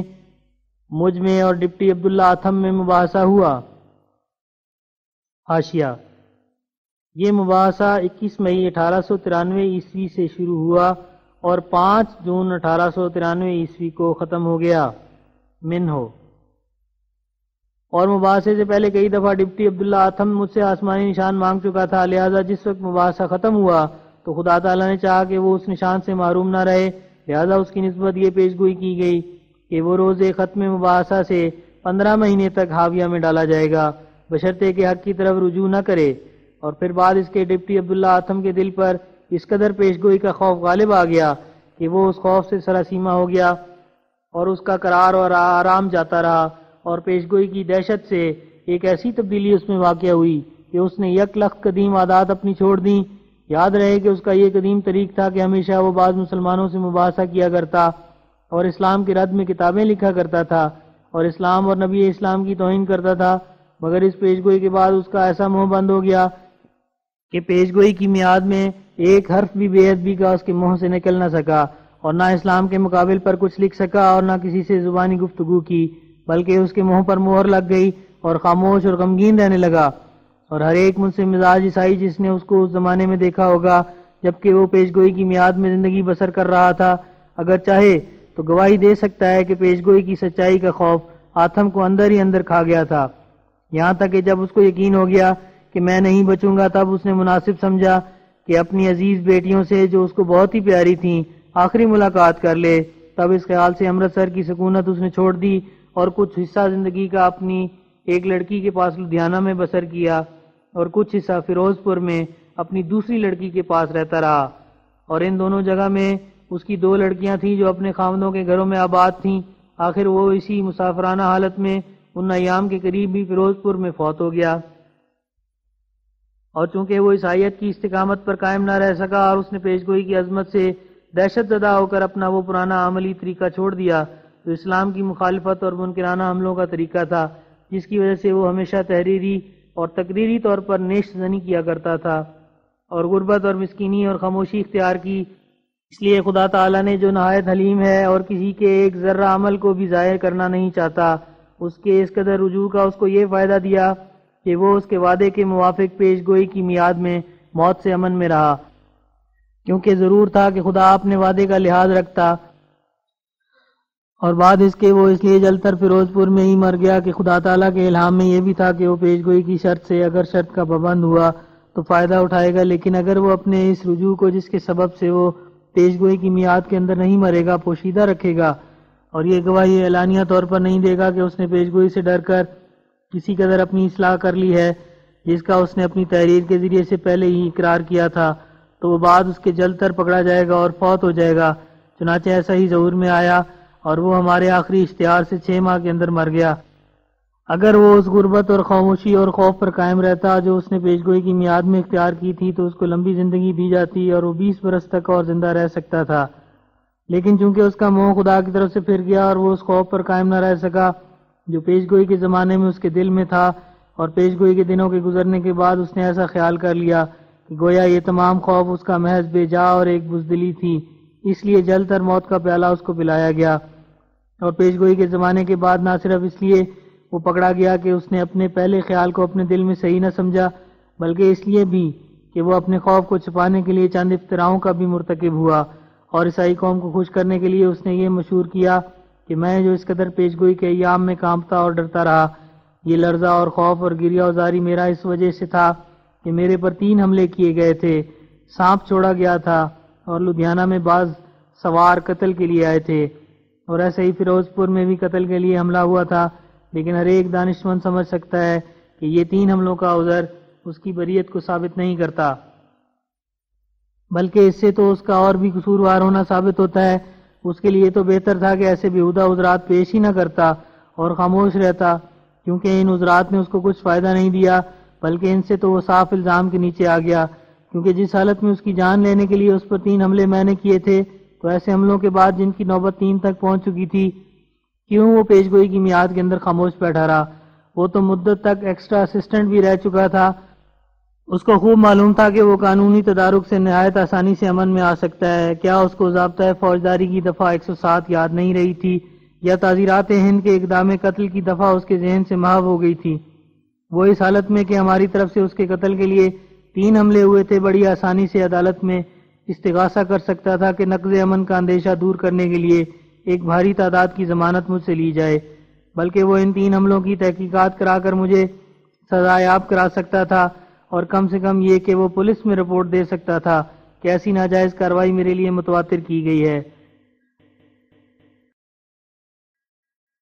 اب طبعاً یہ سوال پیدا ہوتا ہے کہ کیوں اس نے ایسا نہ کیا، نہ پیش گوئی کے زمانے میں اور نہ اس زمانے کے بعد یہ کارروائی کی، بلکہ بعض عیسائیوں نے اس کو بہت ہی اٹھایا کہ ہم تیری جگہ مقدمے کی پیروی کریں گے، تو صرف دستخط کر دے، تو اس نے صاف انکار کر دیا۔ اس کا کیا باعث ہے؟ اس کا یہی باعث ہے کہ وہ اپنے دل میں خوب جانتا تھا کہ یہ تینوں حملوں کا عذر سراسر جھوٹا اور بے اصل ہے، اور محض اس خوف کے چھپانے کے لیے بنایا گیا ہے جو ہر ایک وقت پیش گوئی کے دنوں میں اس کے چہرے سے ظاہر تھا، ورنہ صاف ظاہر ہے کہ جبکہ میرے مباحثے کا نام عیسائیوں نے جنگ مقدس رکھا تھا، تو اس جنگ میں اس سے زیادہ اور کیا فتح ہو سکتی تھی کہ وہ تینوں حملوں کے موقع پر ثابت کر دکھاتا کہ پیش گوئی کے سچا کرنے کے لیے کیسی شرارت اور کمینہ پن ظہور میں آیا، اور یہ کیسی ناپاک کاروائی ہوئی کہ اول جھوٹی پیش گوئی کی گئی اور پھر اس پیش گوئی کے پورا کرنے کے لیے یہ قابل شرم کام کیا کہ 3 حملے کیے۔ کون دانا اس بات کو باور کرے گا کہ ایک مذہبی حریف کی طرف سے 3 حملے ہوں اور حضرات عیسائی صاحبان جن کا دن رات نکتہ چینیاں کام ہے وہ خاموش رہیں اور ایسے دشمن کے ساتھ کریمانہ اخلاق کے ساتھ پیش آویں؟ ظاہر ہے کہ اس شریرانہ اور مفسدانہ کاروائی کی کلئی کھولنا ان کے لیے تو ایک فتح عظیم تھا۔ لعنت ہے ایسے کانشس پر کہ جو ایسی موٹی بات کو بھی سمجھ نہ سکے۔ کیا وہ قوم جو افطراء کے طور پر ہمارے نبی صلی اللہ علیہ وسلم پر ہزارہا بہتان لگاتی اور بالمقابلہ ایک بات سننے کی برداشت نہیں کرتی بلکہ فی الفور حکام کی طرف رجوع کرتے ہیں، انہوں نے میرے پر یہ احسان کیا کہ سواروں اور پیادوں کو جان لینے کے لیے حملے کرتے دیکھا، پھر بھی صادقوں اور صابروں کی طرح چپ رہے، حالانکہ ایسے موقع پر تو ایک نبی بھی چپ نہیں رہ سکتا۔ حضرت مسیح نے بھی الزام دینے کے وقت زبان کو بند نہیں رکھا، کیونکہ جس خاموشی کا مذہب پر بد اثر پڑے اور جھوٹا صادق سمجھا جائے یا ایک صادق جھوٹا سمجھا جائے وہ خاموشی حرام ہے۔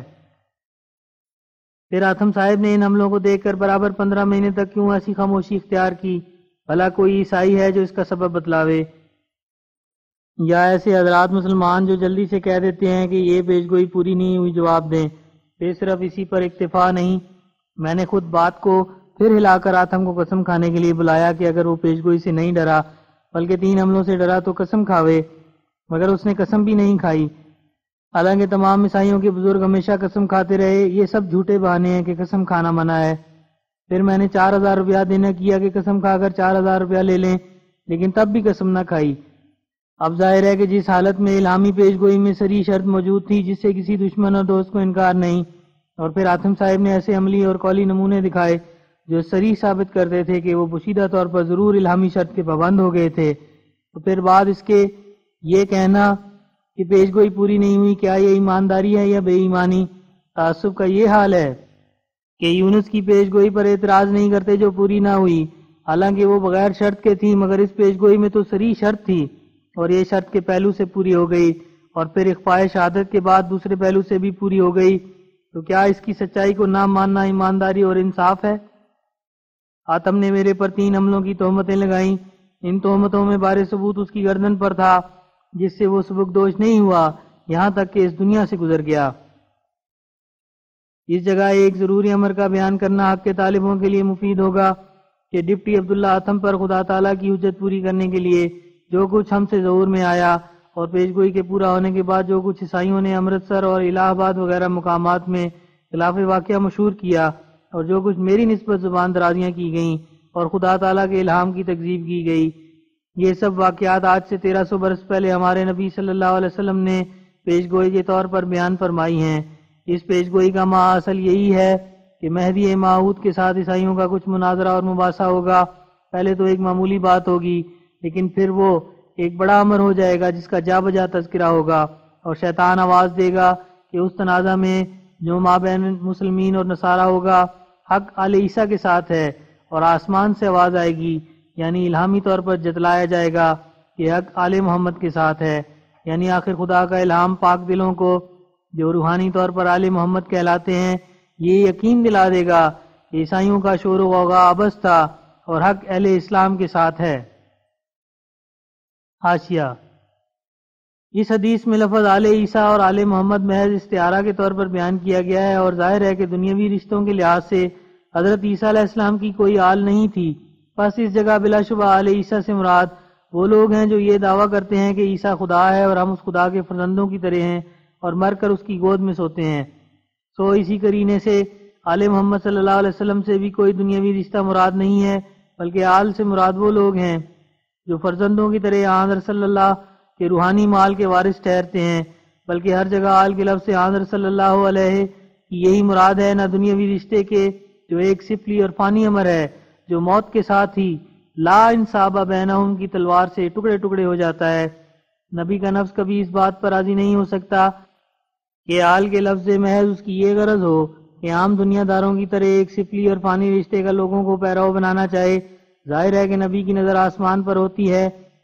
اور اس کا ساتھ عزت اور مبلغ ہمت اس سے پاک ہے کہ وہ بار بار ایسے رشتوں کو پیش کرے جن کے ساتھ ایمان اور صداقت اور تقوی لازم ملزوم نہیں ہے۔ اور یہ کیوں کر ہو سکتا ہے کہ اللہ تعالیٰ تو یہ فرماوے کہ یہ دنیاوی رشتے اسی دنیا تک ختم ہو جاتے ہیں اور قیامت میں انصاف نہیں رہیں گے،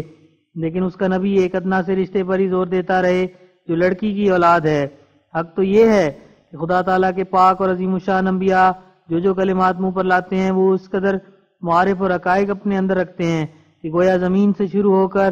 آسمان تک جا پہنچتے ہیں، یا یوں کہو کہ آسمان سے زمین تک آفتاب کی شعاع کی طرح نازل ہوتے ہیں، اور وہ تمام کلمات اس درخت کی طرح ہوتے ہیں جس کی جڑ نہایت مضبوط اور زمین کے پاتال تک پہنچی ہوئی ہو اور شاخیں آسمان میں داخل ہوں۔ لیکن وہی کلمات جب عوام کے محاورے میں آتے ہیں تو عوام کل انعام اپنی محدود فہم اور کوتاہ عقل کی وجہ سے نہایت ذلیل معنوں میں ان کو لے آتے ہیں، جو روحانیوں کے نزدیک قابل شرم ہوتے ہیں، کیونکہ ان کی دنیاوی عقلوں کو آسمان سے کچھ بھی علاقہ نہیں ہوتا اور وہ نہیں جانتے کہ روحانی روشنی کیا شے ہے، اس لیے وہ جل کر اپنی موٹی سمجھ کے موافق نبی کے اعلیٰ مقاصد اور بلند تر اشارات کو صرف دنیاوی اور فانی رشتوں پر ہی ختم کر دیتے ہیں، اور وہ نہیں سمجھ سکتے کہ اس فانی اور ناپائیدار رشتے کے وراء اور قسم کے رشتے بھی ہوتے ہیں، اور ایسا ہی اور قسم کی آل ہوتی ہے جو مرنے کے بعد منقطع نہیں ہو سکتی اور نفی لا انصاف بینہم کے نیچے نہیں آتی۔ نہ صرف اس قسم کی آل جو فدق جیسے ایک نام کے باغ اور چند درختوں کے لیے لڑتے پھریں اور مشتعل ہو کر کبھی ابو بکر رضی اللہ عنہ کو برا کہیں اور کبھی عمر رضی اللہ عنہ کو، بلکہ خدا کے پیاروں اور مقبولوں کے لیے روحانی آل کا لقب نہایت موزوں ہے، اور وہ روحانی آل اپنے روحانی نانا سے وہ روحانی وراثت پاتے ہیں جس کو کسی غاصب کا ہاتھ غصب نہیں کر سکتا، اور وہ ان باغوں کے وارث ٹھہرتے ہیں جن پر کوئی دوسرا قبضہ ناجائز کر ہی نہیں سکتا۔ پس یہ سفلی خیال بعض اسلامی فرقوں میں اس وقت آ گئے ہیں جبکہ ان کی روح مردہ ہو گئی اور اس کو روحانی طور پر آل ہونے کا کچھ بھی حصہ نہ ملا، اس لیے روحانی مال سے لاوارث ہونے کی وجہ سے ان کی عقلیں موٹی ہو گئیں اور ان کے دل مقدر اور کوتاہ بین ہو گئے۔ اس میں کس ایماندار کو کلام ہے کہ حضرت امام حسین اور امام حسن رضی اللہ عنہما خدا کے برگزیدہ اور صاحب کمال اور صاحب عفت اور عصمت اور ائمۃ الہدیٰ تھے، اور وہ بلا شبہ دونوں معنوں کے روح سے حضرت صلی اللہ علیہ وسلم کے آل تھے۔ لیکن کلام اس بات میں ہے کہ کیوں آل کی اعلیٰ قسم کو چھوڑا گیا ہے اور ادنا پر فخر کیا جاتا ہے۔ تعجب کہ وہ اعلیٰ قسم امام حسن رضی اللہ عنہ اور حسین رضی اللہ عنہ کے آل ہونے کی یا اور کسی کے آل ہونے کی جس کی روح سے وہ حضرت صلی اللہ علیہ وسلم کے روحانی مال کے وارث ٹھہرتے ہیں اور بہشت کے سردار کہلاتے ہیں، یہ لوگ اس کا تو کچھ ذکر ہی نہیں کرتے، اور ایک فانی رشتے کو بار بار پیش کیا جاتا ہے جس کے ساتھ روحانی وراثت لازم ملزوم نہیں۔ اور اگر یہ فانی رشتہ جو جسمانی تعلق سے پیدا ہوتا ہے ضروری طور پر خدا تعالیٰ کے نزدیک حقدار ہوتا تو سب سے پہلے قابیل کو یہ حق ملتا جو حضرت آدم علیہ السلام کا پلوٹھا بیٹا اور پیغمبر زادہ تھا، اور پھر اس کے بعد حضرت نوح آدم ثانی کے اس بیٹے کو حق ملتا جس نے خدا تعالیٰ کی طرف سے انہو عمل غیر صالح کا لقب پایا۔ تو اہل معرفت اور حقیقت کا یہ مذہب ہے کہ اگر حضرت امام حسین اور امام حسن رضی اللہ عنہما حضرت صلی اللہ علیہ وسلم کے سفلی رشتے کے لحاظ سے آل بھی نہ ہوتے تب بھی بوجہ اس کے کہ وہ روحانی رشتے کے لحاظ سے آسمان پر آل ٹھہر گئے تھے، وہ بلا شبہ حضرت صلی اللہ علیہ وسلم کے روحانی مال کے وارث ہوتے۔ جبکہ فانی جسم کا ایک رشتہ ہوتا ہے تو کیا روح کا کوئی بھی رشتہ نہیں؟ بلکہ حدیث صحیح سے اور خود قرآن شریف سے بھی ثابت ہے کہ روحوں میں بھی رشتے ہوتے ہیں اور ازل سے دوستی اور دشمنی بھی ہوتی ہے۔ اب ایک عقل مند انسان سوچ سکتا ہے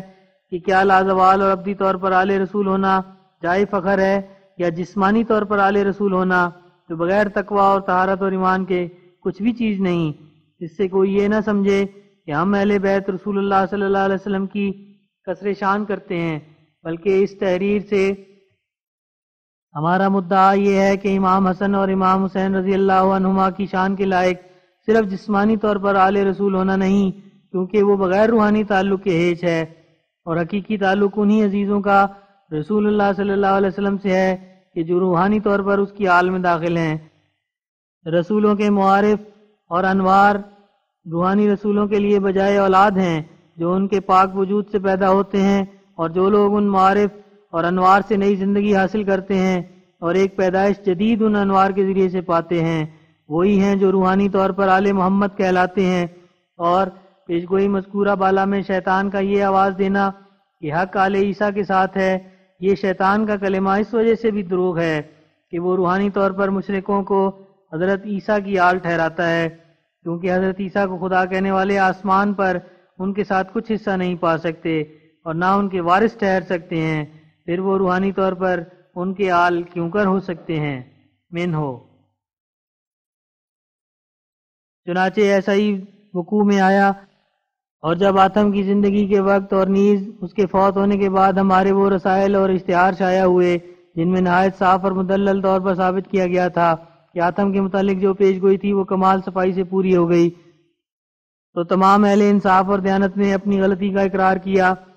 کیونکہ وہ پیش گوئی ایسی صفائی اور قوت اور عظمت سے بھری ہوئی تھی کہ نہ صرف ایک پہلو سے بلکہ دو پہلو سے ثابت ہو گئی تھی۔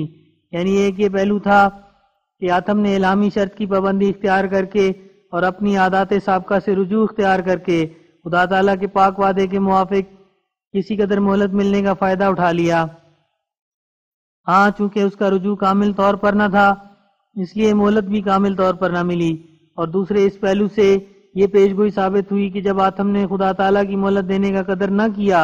اور سچ کی گواہی نہ دی بلکہ اس نشان کو 3 حملوں کے بہانے سے چھپانا چاہا تو خدا تعالیٰ نے جل کر اس کو پکڑ لیا۔ ہاں، خدا تعالیٰ نے علیہ السلام کی پیش گوئی کی طرح جلالی اور قہری رنگ میں اس سے معاملہ نہ کیا، کیونکہ اس نے نرمی سے اپنا برتاؤ رکھا اور علیہ السلام کی طرح تیزی اور نہایت درجے کی بد زبانی نہ دکھلائی۔ اس لیے خدا تعالیٰ نے جو حلیموں کے ساتھ حلیم اور سخت زبانوں کے ساتھ سختی سے پیش آتا ہے اس کے ساتھ نرمی کی۔ گویا خدا تعالیٰ کی جمالی رنگ کی پیش گوئی کا نمونہ ایوب نبی کی پیش گوئی کی طرح ڈپٹی آدم میں ظہور فرما ہوا،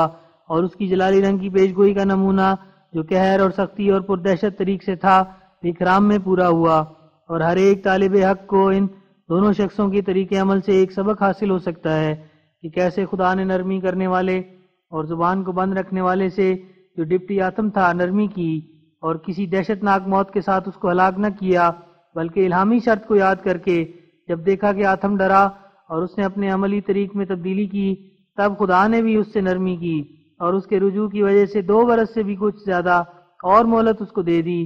لیکن شخص ثانی یعنی لیک رام کو بباعث اس کی بد زبانی اور سخت گوئی اور دریدہ دہنی اور نہایت درجے کی گستاخی اور فحش گوئی کے کچھ بھی مہلت نہ دی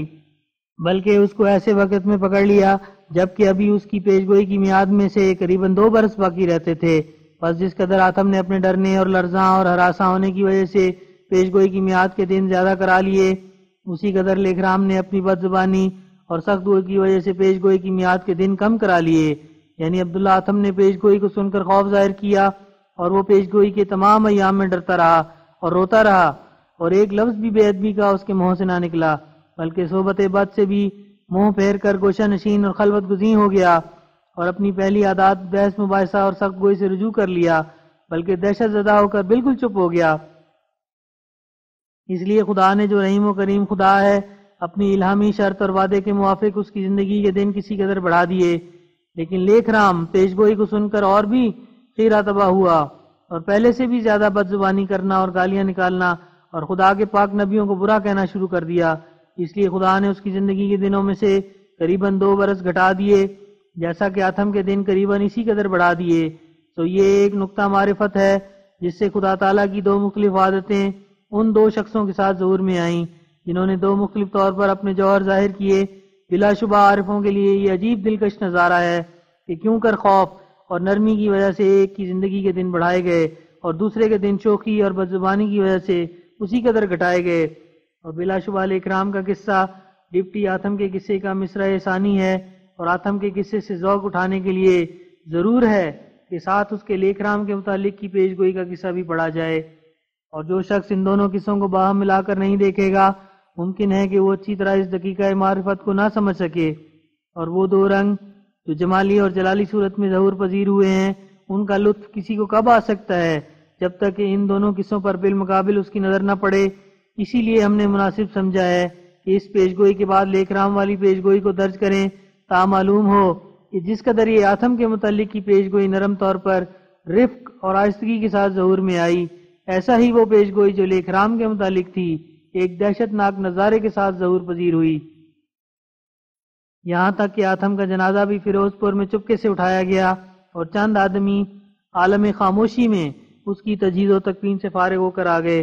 اور کوئی مارکے کا اجتماع نہ ہوا، لیکن لیکرام کی موت پر شور قیامت برپا ہوا، اور لاہور کے کوچوں اور گلیوں میں ہندوؤں کی گریہ اوزاری کی وہ رست خیز قائم ہوئی کہ لاہوریوں کی آنکھ نے شاید راجہ شیر سنگھ کے مرنے کے بعد اس کی نظیر نہ دیکھی ہوگی، اور جنازہ ایسے ہجوم خلائق کے ساتھ نکلا کہ گویا وہ دن اہل حنوت کے لیے روز محشر تھا۔ اور ہم ان لوگوں کی نسبت کیا کہیں اور کیا لکھیں جنہوں نے محض ظلم کی راہ سے یہ کہہ دیا کہ آتم کے متعلق پیش گوئی پوری نہیں ہوئی۔ پیارے ناظرین، تم ہمارے اس بیان کو جو آتم کی نسبت کیا گیا ہے اول غور سے پڑھو، اور پھر آپ ہی انصافاً گواہی دو کہ کیا یہ پیش گوئی پوری نہیں ہوئی؟ کیا یہ سچ نہیں ہے کہ اس پیش گوئی کے الہام میں رجوع کی شرط تھی؟ اور پھر کیا یہ سچ نہیں کہ آتم نے اپنے اقوال سے، اپنے افعال سے، اپنی حرکات سے، اپنے سکنات سے، اپنے مبہوت اور خوفزدہ چہرے اور سخت غم کی حالت سے، اور اپنے بے اصلی اور بے ثبوت افتراؤں سے، اور اپنی قسم سے کنارہ کشی کرنے سے، اور اپنی نالش سے دستبرداری سے، اور اپنے اقرار سے کہ ایام پیش گوئی میں ڈرتا رہا ہوں، اور اپنی عادات سابقہ کو یخلق چھوڑنے سے ثابت کر دیا ہے کہ اس نے الہامی پیش گوئی کے سننے کے بعد ضرور اپنی مخالفانہ عادات اور مذہبی مخالفت سے، اور ایسا ہی ہر ایک قسم کی بے باکی اور گستاخی اور بدزبانی سے ضرور رجوع کیا تھا، اور نہ صرف رجوع بلکہ دل اس کا خوف سے بھر گیا اور اس کا آرام جاتا رہا۔ یہ ہماری طرف سے صرف دعویٰ نہیں بلکہ یہ وہ باتیں ہیں جن میں سے بعض کا اس نے خود اقرار کیا، اور بعض کو پبلک نے بچشم خود دیکھ لیا، اور بعض اس کے عملی حالات سے معلوم ہو گئیں۔ مگر یہ عجیب حیرت کا مقام ہے کہ باوجود اتنی وضاحت اور اس قدر قرائن اور اس قدر صاف شہادتوں کے، پھر بھی ہمارے مخالف مولویوں اور ان کے پیرووں نے اس پیش گوئی کا انکار کر ہی دیا۔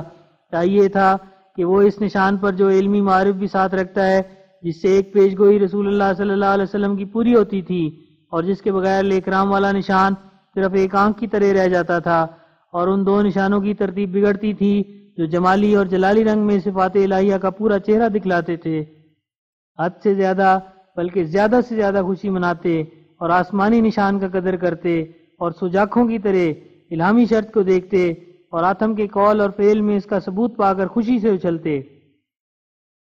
یہ ایک تھوڑی بات نہیں تھی کہ اس پیش گوئی اور لیکرام والی پیش گوئی کو ایک دوسرے کے مقابل پر رکھ کر ایک طالب حق کو تجلیات الہیہ کی معرفت حاصل ہوتی ہے کہ گویا اس آئینے سے خدا نظر آ جاتا تھا،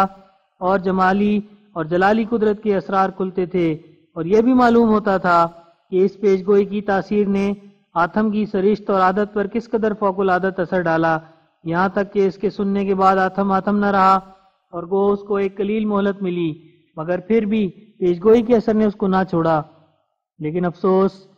کہ ہمارے علماء کے دل نے نہ مانا کہ خدا کے نشان کو قبول کر لیں۔ اب بھی مناسب ہے کہ وہ اس کتاب کو غور سے پڑھیں اور ایک محققانہ دل اور دماغ لے کر ذرا سوچیں کہ اب ان ثبوتوں کے بعد پیش گوئی کی سچائی میں کون سی کسر باقی ہے؟ کیا ہمارے ذمہ کوئی بار ثبوت ہے جس سے ہم سبکدوش نہیں ہوئے؟ کیا یہ سچ نہیں کہ ہم نے اپنے دعوے کو بہت سے ثبوتوں سے مدلل کر کے دکھلا دیا ہے، مگر آتم نے حق پوشی کے لیے جو دعویٰ کیا تھا کہ میں 3 حملوں سے ڈرا نہ پیش گوئی سے، اس دعوے سے وہ سبکدوش نہیں ہوا، یہاں تک کہ فوت ہو گیا۔ عزیزو، اب جواں مردی اور تقوی کی راہ سے حق کو قبول کرو، اور مجھے اس بات سے بہت مسرت ہے کہ بعض مولوی صاحبان اب توبہ نامے بھیج رہے ہیں اور جنگ کے اشتہار صلح کے رائج سے بدل رہے ہیں۔ اکثر ناہموار طبیعتیں صاف اور سیدھی سڑکوں کی طرح بنتی جاتی ہیں، اور دلوں کے ویران اور سنسان جنگل وادی کشمیر کی طرح گل و گلزار سے بھرتے جاتے ہیں۔ ناقابلیت اور سستی کی مرض کم ہوتی جاتی ہے، اور جو کچھ پہلے دنوں میں ان پر مشکل تھا اب وہ آسان ہوتا جاتا ہے۔ اب میں دیکھتا ہوں کہ ہر ایک سیدھی طبیعت کے لیے یہ راہ صاف اور کشادہ ہے کہ مجھے اور میرے نشانوں کو بآسانی قبول کر لیں، جبکہ وہ اپنے گزشتہ اولیاء کے ایسے خوارق قبول کرتے ہیں کہ جن کے بارے میں ان کے ہاتھ میں کوئی کافی ثبوت نہیں، تو کوئی وجہ نہیں کہ ایسے نشانوں کے قبول کرنے کے لیے ایک لشکر جرار کی طرح ان کے سامنے کھڑے ہیں اور ایک دوسرے پر اپنے ثبوت اور صفائی کی روشنی ڈال رہے ہیں۔ کسی قسم کی روک ان کو پیش آوے، بلکہ ان کے لیے نہایت خوشی کا یہ موقع ہے کہ یہ دن انہوں نے دیکھا۔ اس زمانے کو ابھی کچھ بہت عرصہ نہیں ہوا کہ جب ایک پادری بازار میں کھڑا ہو کر اعتراض کرتا تھا کہ نعوذ باللہ رسول اللہ صلی اللہ علیہ وسلم سے کوئی معجزہ نہیں ہوا، تب کس قدر سچے مومنوں کے دلوں پر صدمہ پہنچتا تھا، اور وہ نقول اور اخبار سے جواب دیا جاتا تھا، مگر متعصب دشمن کب مانتا تھا؟ اور اب وہ زمانہ ہے کہ کوئی پادری ہمارے سامنے کھڑا نہیں ہو سکتا، اور خدا تعالیٰ کے نشان اس طرح نازل ہو رہے ہیں جیسا کہ برسات کی بارش۔ بس یہ شکر کا مقام تھا، نہ یہ کہ سب سے پہلے آپ ہی انکار کرنا شروع کر دیں۔ یہ کس قدر فخر کی بات تھی کہ اب بھی اسلام میں صاحب خوارق اور نشان موجود ہیں اور دوسری قوموں میں موجود نہیں۔ ذرا سوچیں کہ یہ تمام کارروائی اسلام کے لیے تھی یا کسی اور مطلب کے لیے؟ اب اسلام میرے ظہور کے بعد اس بلندی کے مینار پر ہے کہ جس کے مقابل پر تمام ملتیں نشیب میں پڑی ہیں، کیونکہ زندہ مذہب وہی ہوتا ہے جو اپنے ساتھ تازہ بتازہ نشان رکھتا ہے۔ وہ مذہب نہیں بلکہ پرانے قصوں کا مجموعہ ہے جس کے ساتھ زندہ نشان نہیں ہے۔ بس یہ کس قدر خوشی کی بات ہے کہ اب اسلامی وجاہت میرے ظہور سے ایک اعلیٰ درجے کی ترقی پر ہے۔ اس کا نور دشمن کو نزدیک آنے نہیں دیتا۔ کیا اس میں شک ہے کہ جو اس سے پہلے اسلامی نشانوں کا ذکر کیا جاتا تھا وہ دشمنوں کی نظر میں صرف دعوے کے رنگ میں تھا؟ اب وہ آفتاب کی طرح چمک رہا ہے اور ہر ایک واعظ اپنے ارادوں میں میری طرف سے امداد پا رہا ہے، اور میرے نیک ارادوں کو خدا کی مدد ہر دم سہارا دے رہی ہے۔ اب ہم دشمن کو صرف ایک بات میں گرا سکتے ہیں کہ اس کا مذہب مردہ اور نشانوں سے خالی ہے، اور اب ہر ایک مسلمان زندہ اور موجود نشان دکھلا سکتا ہے، اور پہلے ایسا نہیں تھا۔ خوشی کرو اور اچھلو کہ یہ اسلام کے اقبال کے دن ہیں۔ 66 اور منجملہ ہیبت ناک اور عظیم الشان نشانوں کے پنڈت لیکھرام کی موت کا نشان ہے، جس کے وقوع کے نہ ایک نہ دو بلکہ برٹش انڈیا کے تمام ہندو اور مسلمان اور عیسائی گواہ ہیں، بلکہ ہماری گورنمنٹ محسنہ بھی اس نشان کی گواہ ہے۔ اللہ اللہ، یہ کیسا دہشت ناک اور ہیبت ناک نشان ظاہر ہوا جس نے آنکھوں والوں کو خدا کا چہرہ دکھا دیا، اور شاہ ایران اور خسرو پرویز اور اس کے قتل کیے جانے کا واقعہ جو ہمارے سید و مولا نبی صلی اللہ علیہ وسلم کی پیش گوئی کی بنا پر ظہور میں آیا تھا، اس زندہ نشان سے دوبارہ آنکھوں کے سامنے آ گیا۔ واضح ہو کہ ہمارے سید و مولا نبی صلی اللہ علیہ وسلم کے دو بڑے نشان تھے، جو ایک ان میں سے آتم کے قصے سے مشابہ اور دوسرا لیکرام کے ماجرے سے مماثلت رکھتا تھا۔ اس مجمل بیان کی تفصیل یہ ہے کہ جیسا کہ صحیح بخاری کے صفحہ 5 میں مذکور ہے،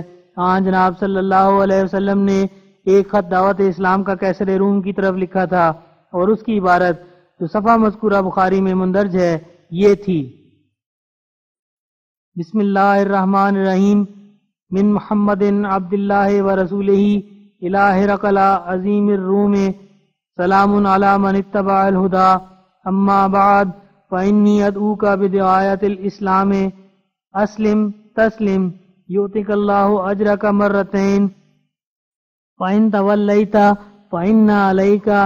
اسم الیریسیین، وَيَا أَهْلَ الْكِتَابِ تَعَالَوْا إِلَىٰ كَلِمَةٍ سَوَاءٍ بَيْنَنَا وَبَيْنَكُمْ أَلَّا نَعْبُدَ إِلَّا اللَّهَ وَلَا نُشْرِكَ بِهِ شَيْئًا وَلَا يَتَّخِذَ بَعْضُنَا بَعْضًا أَرْبَابًا مِّن دُونِ اللَّهِ فَإِن تَوَلَّوْا فَقُولُوا اشْهَدُوا بِأَنَّا مُسْلِمُونَ۔ یعنی یہ خط محمد صلی اللہ علیہ وسلم کی طرف سے، جو خدا کا بندہ اور اس کا رسول ہے، روم کے سردار ہرقل کی طرف ہے۔ سلام اس پر جو ہدایت کی راہوں کی پیروی کرے، اور اس کے بعد تجھے معلوم ہو کہ میں دعوت اسلام کی طرف تجھے بلاتا ہوں، یعنی وہ مذہب جس کا نام اسلام ہے، جس کے یہ معنی ہے کہ انسان خدا کے آگے اپنی گردن رکھ دے اور اس کی عظمت اور جلال کے پھیلانے کے لیے اور اس کے بندوں کی ہمدردی کے لیے کھڑا ہو جائے۔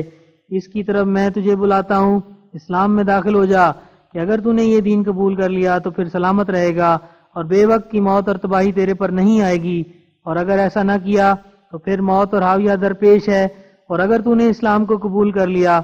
تو خدا تجھے 2 اجر دے گا،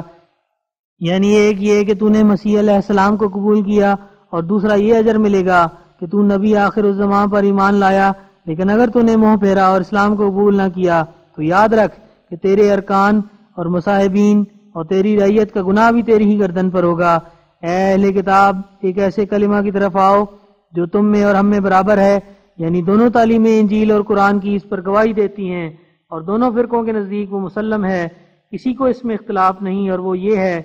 کہ ہم محض اسی خدا کی پرستش کریں جو واحد لا شریک ہے، اور کسی چیز کو اس کے ساتھ شریک نہ کریں، نہ کسی انسان کو، نہ کسی فرشتے کو، نہ چاند کو، نہ سورج کو، نہ ہوا کو، نہ آگ کو، نہ کسی اور چیز کو،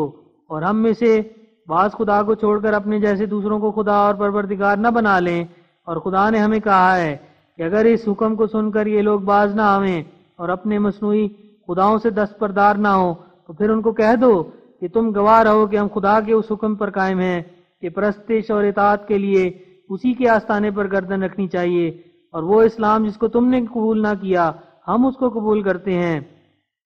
یہ ایک خط تھا جو ہمارے سید و مولا نبی صلی اللہ علیہ وسلم نے کیسر روم کی طرف لکھا تھا، اور اس کو قطعی طور پر ہلاکت اور تباہی کا وعدہ نہیں دیا، بلکہ اس کی سلامتی اور ناسلامتی کے لیے شرطی وعدہ تھا۔ اور صحیح بخاری کے اسی صفحے سے معلوم ہوتا ہے کہ کسی قدر کیسر روم نے حق کی طرف رجوع کر لیا تھا، اس لیے خدا تعالیٰ کی طرف سے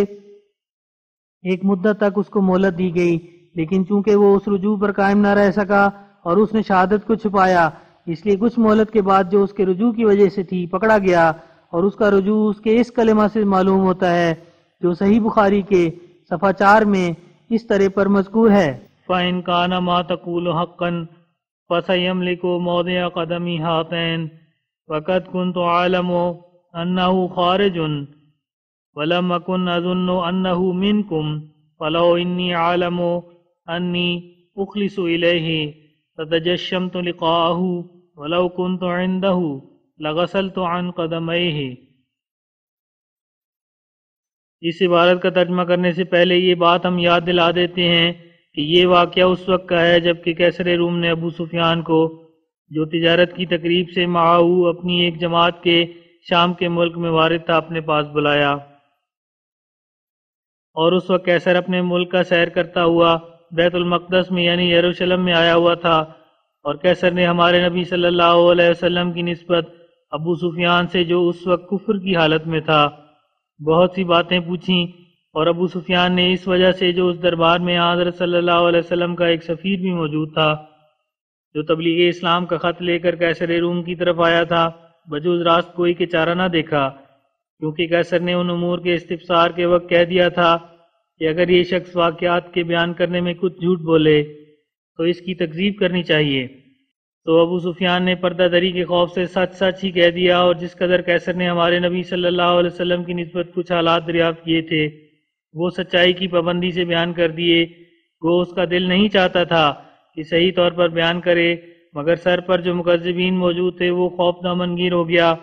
اور جھوٹ بولنے میں اپنی رسوائی کا اندیشہ ہوا۔ جب وہ سب کچھ کیسر روم کے روبرو بیان کر چکا تو اس وقت کیسر نے وہ کلام کہا جو مندرجہ بالا عربی عبارت میں مذکور ہے، جس کا ترجمہ یہ ہے کہ اگر یہ باتیں سچ ہیں جو تو کہتا ہے تو وہ نبی جو تم میں پیدا ہوا ہے ان قریب وہ اس جگہ کا مالک ہو جائے گا جس جگہ یہ میرے دونوں قدم ہیں۔ اور کیسر نجوم کے علم میں بہت دسترس رکھتا تھا، اس علم کے ذریعے سے بھی اس کو معلوم ہوا کہ یہ وہی مظفر اور منصور نبی ہے جس کا توریت اور انجیل میں وعدہ دیا گیا ہے۔ اور پھر اس نے کہا کہ مجھے تو معلوم تھا کہ وہ نبی ان قریب نکلنے والا ہے، مگر مجھے یہ خبر نہیں تھی کہ وہ تم میں سے نکلے گا، اور اگر میں جانتا کہ میں اس وقت تک پہنچ سکتا ہوں تو میں کوشش کرتا کہ اس کو دیکھوں، اور اگر میں اس کے پاس ہوتا تو اپنے لیے خدمت اختیار کرتا کہ اس کے پیر دھویا کروں۔ فقط یہ وہ جواب ہے جو کیسر نے خط کے پڑھنے کے بعد دیا، یعنی اس خط کے پڑھنے کے بعد جس میں کیسر کو اس کی تباہی اور ہلاکت کی شرطی دھمکی دی گئی تھی۔ اور گو کیسر نے اسلم تسلیم کی شرط کو جو خط میں تھی پورے طور پر ادا نہ کیا اور عیسائی جماعت سے علیحدہ نہ ہوا، لیکن تاہم اس کی تقریر مذکورہ بالا سے پایا جاتا ہے کہ اس نے کسی قدر اسلام کی طرف رجوع کیا تھا، اور یہی وجہ تھی کہ اس کو مہلت دی گئی اور اس کی سلطنت پر بکلی تباہی نہیں آئی اور نہ وہ جل کر ہلاک ہوا۔ اب جب ہم ڈپٹی آتم کے حال کو کیسر روم کے حال کے ساتھ مقابل رکھ کر دیکھتے ہیں تو وہ دونوں حال ایک دوسرے سے ایسے مشابہ پائے جاتے ہیں کہ گویا آتم کیسر ہے یا کیسر آتم ہے، کیونکہ ان دونوں نے شرطی پیش گوئی پر کسی حد تک عمل کر لیا۔ اس لیے خدا کے رحم نے رفق اور آہستگی کے ساتھ ان سے معاملہ کیا اور ان دونوں کی عمر کو کسی قدر مہلت دے دی، مگر چونکہ وہ دونوں خدا کے نزدیک اخفائے شہادت کے مجرم ٹھہر گئے تھے، اور آتم کی طرح کیسر نے بھی گواہی کو پوشیدہ کیا تھا، کیونکہ اس نے بالآخر اپنے ارکان دولت کو اپنی نسبت بدزن پا کر ان لفظوں سے تسلی دی تھی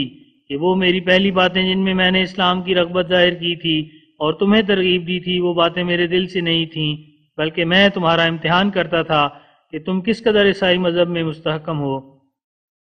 لیکن لیکھ رام کا حال کسرا سے یعنی خسرو پرویز سے مشابہ ہے، کیونکہ حضرت صلی اللہ علیہ وسلم کے خط پہنچنے پر اس نے بہت غصہ ظاہر کیا اور حکم دیا کہ اس شخص کو گرفتار کر کے میرے پاس لانا چاہیے۔ حاشیہ: اس جگہ اس بات کا جتلا دینا فائدے سے خالی نہ ہوگا کہ خسرو پرویز کے وقت میں اکثر حصہ عرب کا پایہ تخت ایران کے ماتحت تھا، اور گو عرب کا ملک ایک ویرانہ سمجھ کر جس سے کچھ خراج حاصل نہیں ہو سکتا تھا چھوڑا گیا تھا، مگر تاہم بگفتن وہ ملک اسی سلطنت کے ممالک محروسہ میں سے شمار کیا جاتا تھا۔ لیکن سلطنت کی سیاست مدنی کا عرب پر کوئی دباؤ نہیں تھا، اور نہ وہ اس سلطنت کے سیاسی قانون کی حفاظت کے نیچے زندگی بسر کرتے تھے، بلکہ بالکل آزاد تھے، اور ایک جمہوری سلطنت کے رنگ میں ایک جماعت دوسروں پر امن اور عدل اپنی قوم میں قائم رکھنے کے لیے حکومت کرتی تھی، جن میں سے بعض کی رائے کو سب سے زیادہ نفاذ احکام میں عزت دی جاتی تھی، اور ان کی ایک رائے کسی قدر جماعت کی رائے کے ہم پلہ سمجھی جاتی تھی۔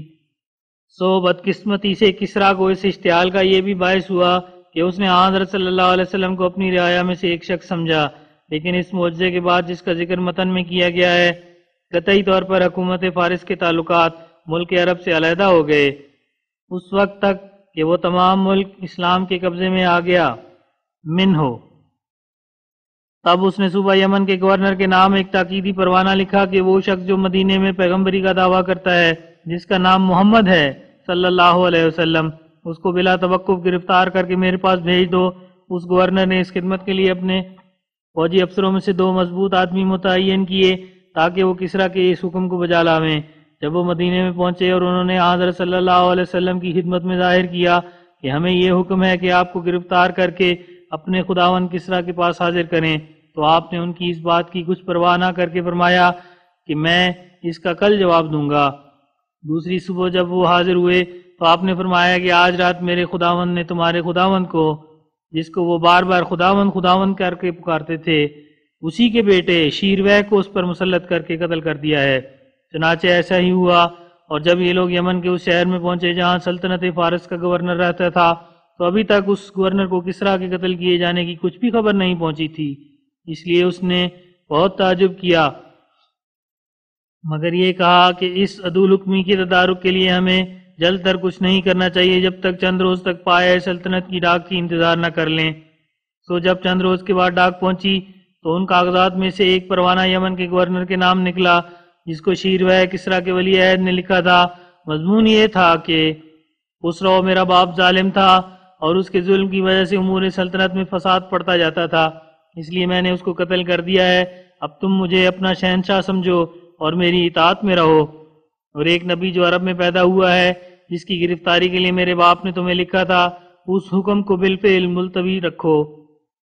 اور جیسا کہ ابھی ہم بیان کر چکے ہیں کہ کیسر اور آتم کا قصہ بالکل باہم مشابہ ہے، ایسا ہی ہم اس جگہ بھی اس بات کے لکھنے کے بغیر نہیں رہ سکتے کہ اسی طرح لیکھ رام کا قصہ کسریٰ یعنی خسرو پرویز کے قصے سے نہایت شدید مشابہت رکھتا ہے، کیونکہ جس طرح کسی ہندو نے جو اپنے تئیں نو مسلم قرار دیتا تھا لیکھ رام کے پیٹ پر حربہ چلایا، اسی طرح شیرویہ نے خسرو کے پیٹ پر حربہ چلایا، اور ان دونوں واقعات لیکھ رام اور کسریٰ سے اس وقت خبر دی گئی تھی جبکہ کسی کو یہ خیال بھی نہ تھا کہ ایسا واقعہ ان قریب ہم سنیں گے۔ اور جیسا کہ ہم پہلے بیان کر چکے ہیں، جو کچھ آتم اور کیسر روم کو عذاب الہی پیش آیا وہ جمالی رنگ میں تھا، اور آتم اور کیسر روم کی نسبت جو پیش گوئی کی گئی تھی وہ شرطی تھی، اور اس شرط کے موافق جب وہ دونوں اس شرط کے کسی قدر پابند ہو گئے، ان کو ایک تھوڑے عرصے تک مہلت دی گئی تھی۔ لیکن جو غیب گوئی لیکھ رام اور کسریٰ یعنی خسرو پرویز کی نسبت کی گئی تھی وہ بلا شرط تھی، اور یہ دونوں وقوع کسریٰ اور لیکھ رام کے جلالی رنگ میں ظہور میں آئے تھے۔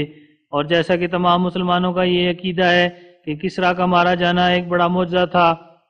کہ وہ سخت دشمن رسول اللہ صلی اللہ علیہ وسلم کا تھا، ایسا ہی اگر مسلمان چاہیں تو گواہی دے سکتے ہیں کہ لیکھ رام کا مارا جانا بھی ایک بڑا معجزہ تھا، کیونکہ وہ بھی ہمارے نبی صلی اللہ علیہ وسلم کا سخت دشمن اور بد زبان تھا۔ ہاں، کسریٰ اور لیکھ رام میں یہ فرق تھا کہ کسریٰ ایک بادشاہ تھا جو اپنی عداوت کے جوش میں تلوار سے کام لے سکتا تھا، اور لیکھ رام ایک برہمن عوام ہندوؤں میں سے تھا جس کے پاس بجز بد زبانی اور فحش گوئی اور نہایت قابل شرم گالیوں کے اور کچھ نہ تھا۔ اور کسریٰ ہمارے سید و مولا صلی اللہ علیہ وسلم کی جان پر حملہ کرنا چاہتا تھا، اور لیکھ رام نے ہاں جناب کی مقدس شان اور راست بازی اور نبوت کے پاک چشمے پر حملہ کرنا چاہا، اس لیے خدا نے جو اپنے پیاروں کے لیے غیرت مند ہے، کسرا کے واقعہ سے 1300 برس بعد پھر اپنے پاک نبی کی عزت اور راست بازی کی حمایت کے لیے لیکرام کی موت سے وہ معجزہ دوبارہ دکھلایا جو فارس کے پائے تخت میں خاص ایوان شاہی میں شیروے کے ہاتھ سے دکھلایا گیا تھا۔ اس سے ہر ایک انسان کو سبق ملتا ہے کہ خدا کے پیاروں اور برگزیدوں کی عزت یا جان پر حملہ کرنا اچھا نہیں ہے۔ گندم از گندم برویت جوز جو از مقافات عمل غافل مشو۔ اور حدیث شریف میں آیا ہے کہ اذا ہلاک کسرا فلا کسرا بعدہ، یعنی جب کسرا ہلاک ہو جائے گا تو دوسرا کسرا پیدا نہیں ہوگا جو ظلم اور جور و جفا میں اس کا قائم مقام ہو۔ اس حدیث سے استنباط ہو سکتا ہے کہ کسی بد زبان اور فحش گو اور دشمن رسول اللہ صلی اللہ علیہ وسلم کے مرنے کے بعد جو کسی قوم میں ہو، پھر ایسی ہی خصلت کا کوئی اور انسان اس قوم کے لیے پیدا ہونا خیال محال ہے، کیونکہ خدا ہمیشہ اپنے راست بازوں کی نسبت گالیاں اور گندہ زبانی سننا نہیں چاہتا۔ اب ہم یہ بتلانا چاہتے ہیں کہ یہ لیکرام والی پیش گوئی کس قدر انکشاف اور زور شور سے واقع قتل سے 5 سال پہلے بتلائی گئی تھی، سو واضح ہو کہ جب لیکرام نے نہایت اصرار کے ساتھ اپنی موت کے لیے مجھ سے پیش گوئی چاہی تو مجھے دعا کے بعد یہ الہام ہوا، رجل جسد لہ خوار لہ نصب و عذاب، یعنی ایک بے جان گوسالہ ہے جس میں مارے جانے کے وقت گوسالے کی طرح ایک آواز نکلے گی اور اس میں جان نہیں اور اس کے لیے نصب اور عذاب ہے۔ لسان العرب میں جو لغت عرب میں ایک پرانی اور معتبر کتاب ہے، لفظ نصب کے معنی علاوہ اور کئی معنوں کے ایک یہ بھی لکھے ہیں کہ جب کہا جائے نصب فلان لفلان تو اس کے یہ معنی ہوں گے کہ کسی شخص نے اس شخص پر جان لینے کے لیے حملہ کیا اور دشمنی کی راہ سے اس کے فنا کرنے کے لیے پوری کوشش کی۔ چنانچہ لسان العرب کے اس مقام میں اپنے لفظ یہ ہیں، نصب فلان لفلان نصبا اذا قصد له وعاداه وتجرد له، جس کے یہی معنی ہیں جو اوپر کیے گئے۔ دیکھو لسان العرب لفظ نصب صفحہ 258 سطر نمبر 2۔ اور خوارن کا لفظ لغت عرب میں گوسالے کی آواز کے لیے آتا ہے، لیکن جب انسان پر اس لفظ کو استعمال کرتے ہیں تو اس موقع پر کرتے ہیں جب کوئی مقتول قتل ہونے کے وقت گوسالے کی طرح آواز نکالتا ہے، جیسا کہ اسی لسان عرب میں خوارن کے لفظ کے بیان میں صفحہ 345 میں ان معنوں کی تصدیق کے لیے ایک حدیث لکھی ہے، اور وہ یہ ہے، وفی حدیث مقتل ابی بن خلف فخر یخور کما یخور الثور، یعنی جب ابی بن خلف کو قتل کیا گیا تو یوں آواز نکالتا تھا جیسا کہ بیل آواز نکالتا ہے، اور کبھی خوارن کا لفظ عرب کی زبان میں اس ہتھیار کی آواز پر بولا جاتا ہے جو چلایا جاتا ہے۔ چنانچہ لسان العرب کے اسی صفحے 345 میں ایک نامی شاعر عرب کا اس محاورے کے حوالے میں ایک شعر لکھا ہے، اور وہ یہ ہے، یخرنا اذا انفذن فی ساقط الندى وان کان یوما ذا احاذیب مخزلا، یعنی ان تیروں میں سے جو چلائے جاتے ہیں اور پھر نکالے جاتے ہیں گوسالے کی آواز کی طرح ایک آواز آتی ہے، اگرچہ ایسا دن ہو جس میں متواتر بارش ہوئی ہو اور ہر ایک چیز کو تر کر دیتا ہو۔ اور شعر میں جو لفظ ساقط الندى آیا ہے، اس کے یہ معنی ہے کہ جو درختوں پر بارش ہو کر پھر درختوں پر جو کچھ پانی جمع ہو کر پھر وہ زمین پر پڑتا ہے، اس پانی کا نام ساقط ہے، اور ندا جنگلی درختوں کو کہتے ہیں جن کو ہندی میں بن کہتے ہیں۔ اور شاعر کا اس جگہ مطلب یہ ہے کہ وہ اپنے تیروں کی صفائی اور استقامت اور ان کی تیزی کی تعریف کرتا ہے کہ ان میں سے چلانے اور پھیرنے کے وقت ایک آواز آتی ہے جیسا کہ گوسالے کی آواز ہوتی ہے، اور اگرچہ سخت جھڑی لگی ہوئی ہو اور متواتر بارشیں ہو رہی ہوں، ان تیروں کو بباعث عمدگی صنعت اور اچھے ہونے قسم لکڑی کے کوئی حرج نہیں پہنچتا۔ غرض اس نہایت معتبر کتاب سے جو لسان العرب ہے ثابت ہوتا ہے کہ خورن اور خوارن کے لفظ کو انسان پر اس حالت میں بھی بولتے ہیں کہ جب وہ قتل ہونے کے وقت فریاد کرتا ہے، اور قتل کرنے کے وقت جو ہتھیار کی آواز ہوتی ہے اس کا نام بھی خوارن ہے۔ اور جیسا کہ ابھی ہم لکھ چکے ہیں کہ یہ پیش گوئی یعنی رجل جسد لہ خوار لہ نصب و عذاب، اپنے ان دو لفظوں کے روح سے جو خوار اور نصب ہے لیکرام کے قتل ہونے پر دلالت کرتی ہے۔ اسی کے موافق خدا تعالیٰ کی تفہیم سے ہم نے وہ اشعار اور نیز چند سطریں نثر کی لکھی ہیں جو کتاب آئینہ کمالات اسلام کے 5ویں ضمیمے میں درج ہیں، جن پر نظر غور کر کے ایک دانشمند سمجھ سکتا ہے کہ ان بیانات سے صاف واضح ہوتا ہے کہ لیک رام اپنی طبعی موت سے نہیں بلکہ بذریعہ قتل پیش گوئی کے مفہوم کے مطابق اس جہان فانی سے کوچ کرے گا۔ چنانچہ اس ضمیمے کے صفحہ 12 کی عبارت جو اس صورت موت پر دلالت کرتی ہے یہ ہے: اب میں اس پیش گوئی کو شائع کر کے تمام مسلمانوں اور آریوں اور عیسائیوں اور دیگر فرقوں پر ظاہر کرتا ہوں کہ اگر اس شخص پر 6 برس کے عرصے میں آج کی تاریخ سے کوئی ایسا عذاب نازل نہ ہوا جو معمولی تکلیفوں، بیماریوں سے نرالا اور خارق عادت یعنی طبعی موتوں سے جو عادت میں داخل ہیں الگ ہو، اور اپنے اندر الہی ہیبت رکھتا ہو، یعنی انسان سمجھ سکتا ہو کہ یہ ایک ناگہانی آفت ہے جو دلوں پر ایک ڈرانے والا اثر کرتی ہے، تو سمجھو کہ میں خدا تعالیٰ کی طرف سے نہیں اور نہ اس کی روح سے میرا یہ نطق ہے، اور اگر میں اس پیش گوئی میں کاذب نکلا یعنی اگر ہیبت ناک طور پر لیکرام کی موت نہ ہوئی تو ہر ایک سزا بھگتنے کے لیے میں تیار ہوں اور اس بات پر راضی ہوں کہ مجھے گلے میں رسہ ڈال کر کسی سولی پر کھینچا جائے، اور باوجود میرے اس اقرار کے یہ بات بھی ظاہر ہے کہ کسی انسان کا اپنی پیش گوئی میں جھوٹا نکلنا خود تمام رسوائیوں سے بڑھ کر رسوائی ہے۔ زیادہ اس سے کیا لکھوں؟ اب آریوں کو چاہیے کہ سب مل کر دعا کریں کہ یہ عذاب ان کے اس وکیل سے ٹل جائے فقط۔ اور صفحہ 1 کے اشعار اسی ضمیمے میں جو لیک رام کی صورت موت پر بلند آواز سے دلالت کرتے ہیں یہ ہیں: عجب نوریست در جان محمد، عجب لالیست در کان محمد، ز ظلمت ها دل آنگا شود صاف کہ گردد از محبان محمد، عجب دارم دل آن ناقصاں را کہ روتا بند از خان محمد، ندانم ہیچ نفس درد و عالم کہ دارت شوکت و شان محمد، خدا زاں سینہ بیزارست صد بار کہ ہست از کینہ داران محمد، خدا خود سوزد آں کرم دنی را کہ باشد از عدوان محمد، اگر خواہی نجات از مستی نفس بیا در ذیل مستان محمد، اگر خواہی کہ حق گوید ثنایت بشو از دل ثنا خان محمد، اگر خواہی دلیل آشکش باش محمد ہست برہان محمد، سرے دارم فدائے خاک احمد دلم ہر وقت قربان محمد، بگے سوئے رسول اللہ کے ہستم نثار روئے تابان محمد، دری رہ گر کشندم ور بسوزند نتابم روز ایوان محمد، بکار دین ترسم از جہانے کہ دارم رنگ ایمان محمد،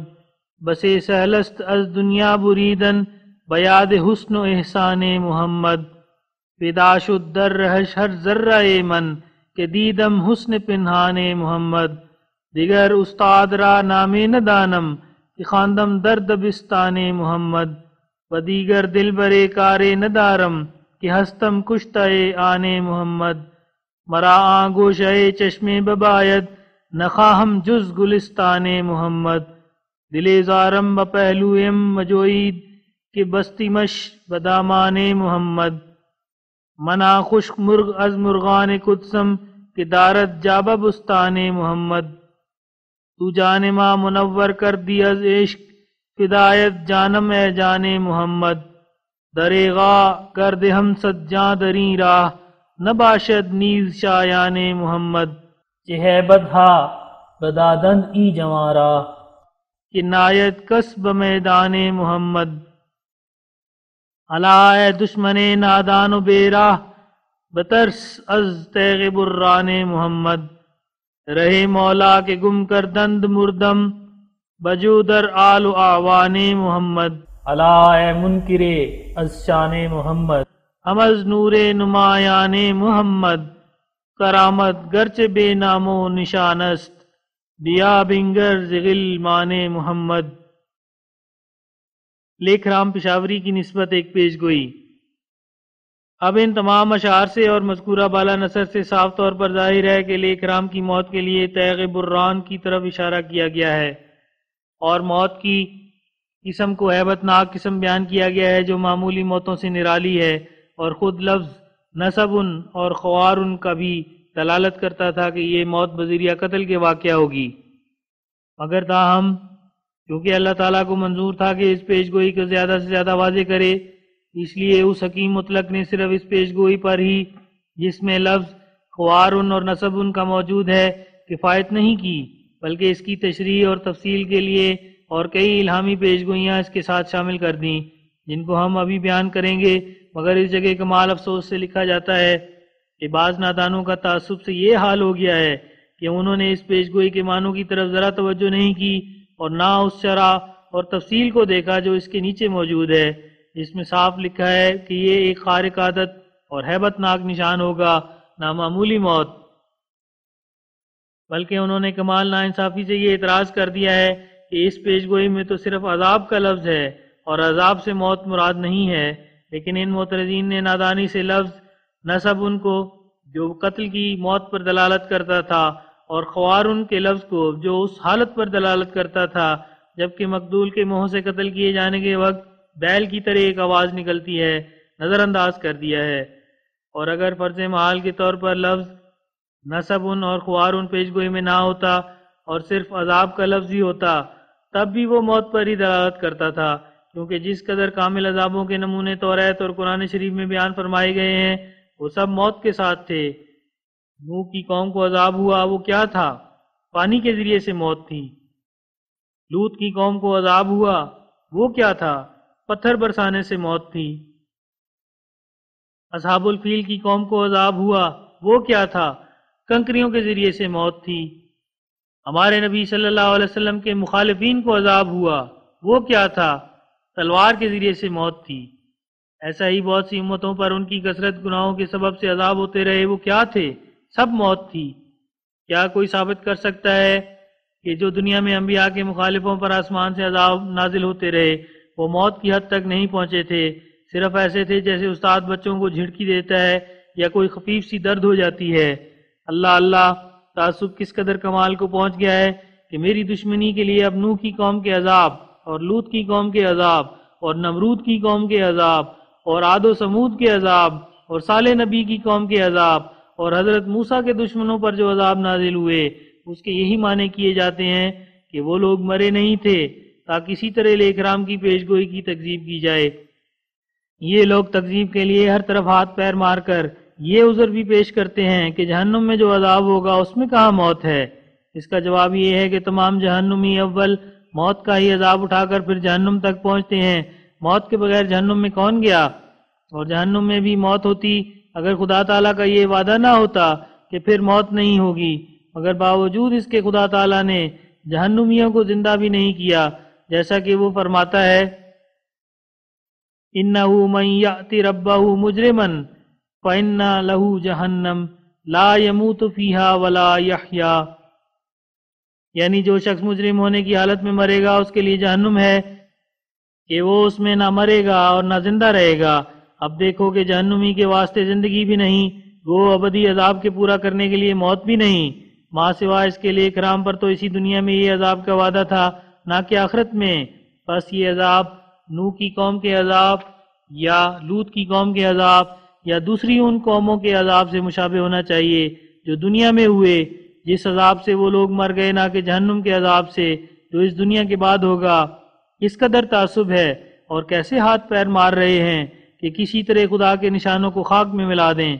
سوچوں کہ اللہ تعالیٰ جانتا تھا کہ ان لوگوں کے نفس سے ہمارا طرح طرح کی بے جا حجتیں پیش کریں گے تا خدا تعالیٰ کے ایک چمکتے ہوئے نشان کو کسی طرح ٹال دیں، ایسا نہ ہو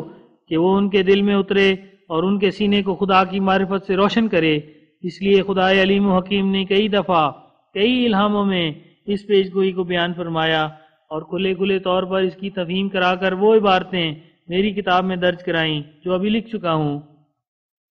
اب میں مناسب دیکھتا ہوں کہ اس جگہ ان دوسرے الہامات اور کشوف کا بھی ذکر کروں جو اسی پیش گوئی کی تفصیل اور تشریح میں بیان فرمائے گئے، مگر اس قدر بیان کر دینا فائدے سے خالی نہیں کہ ان لوگوں کا ایک یہ بھی اعتراض ہے کہ جب ایک مرتبہ خدا تعالیٰ نے بیان فرما دیا تھا کہ لیک رام پر نصب اور عذاب 6 برس تک نازل ہونے والا ہے،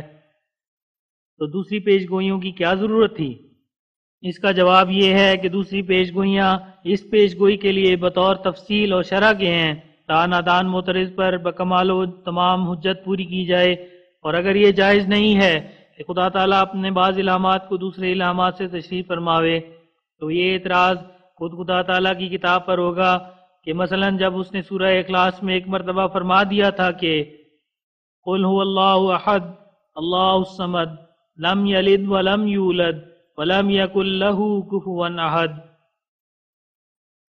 تو پھر کیا ضرور تھا کہ بار بار ان مضامین کا قرآن شریف میں ذکر کرتا اور ناحق اپنے کلام کو طول دیتا؟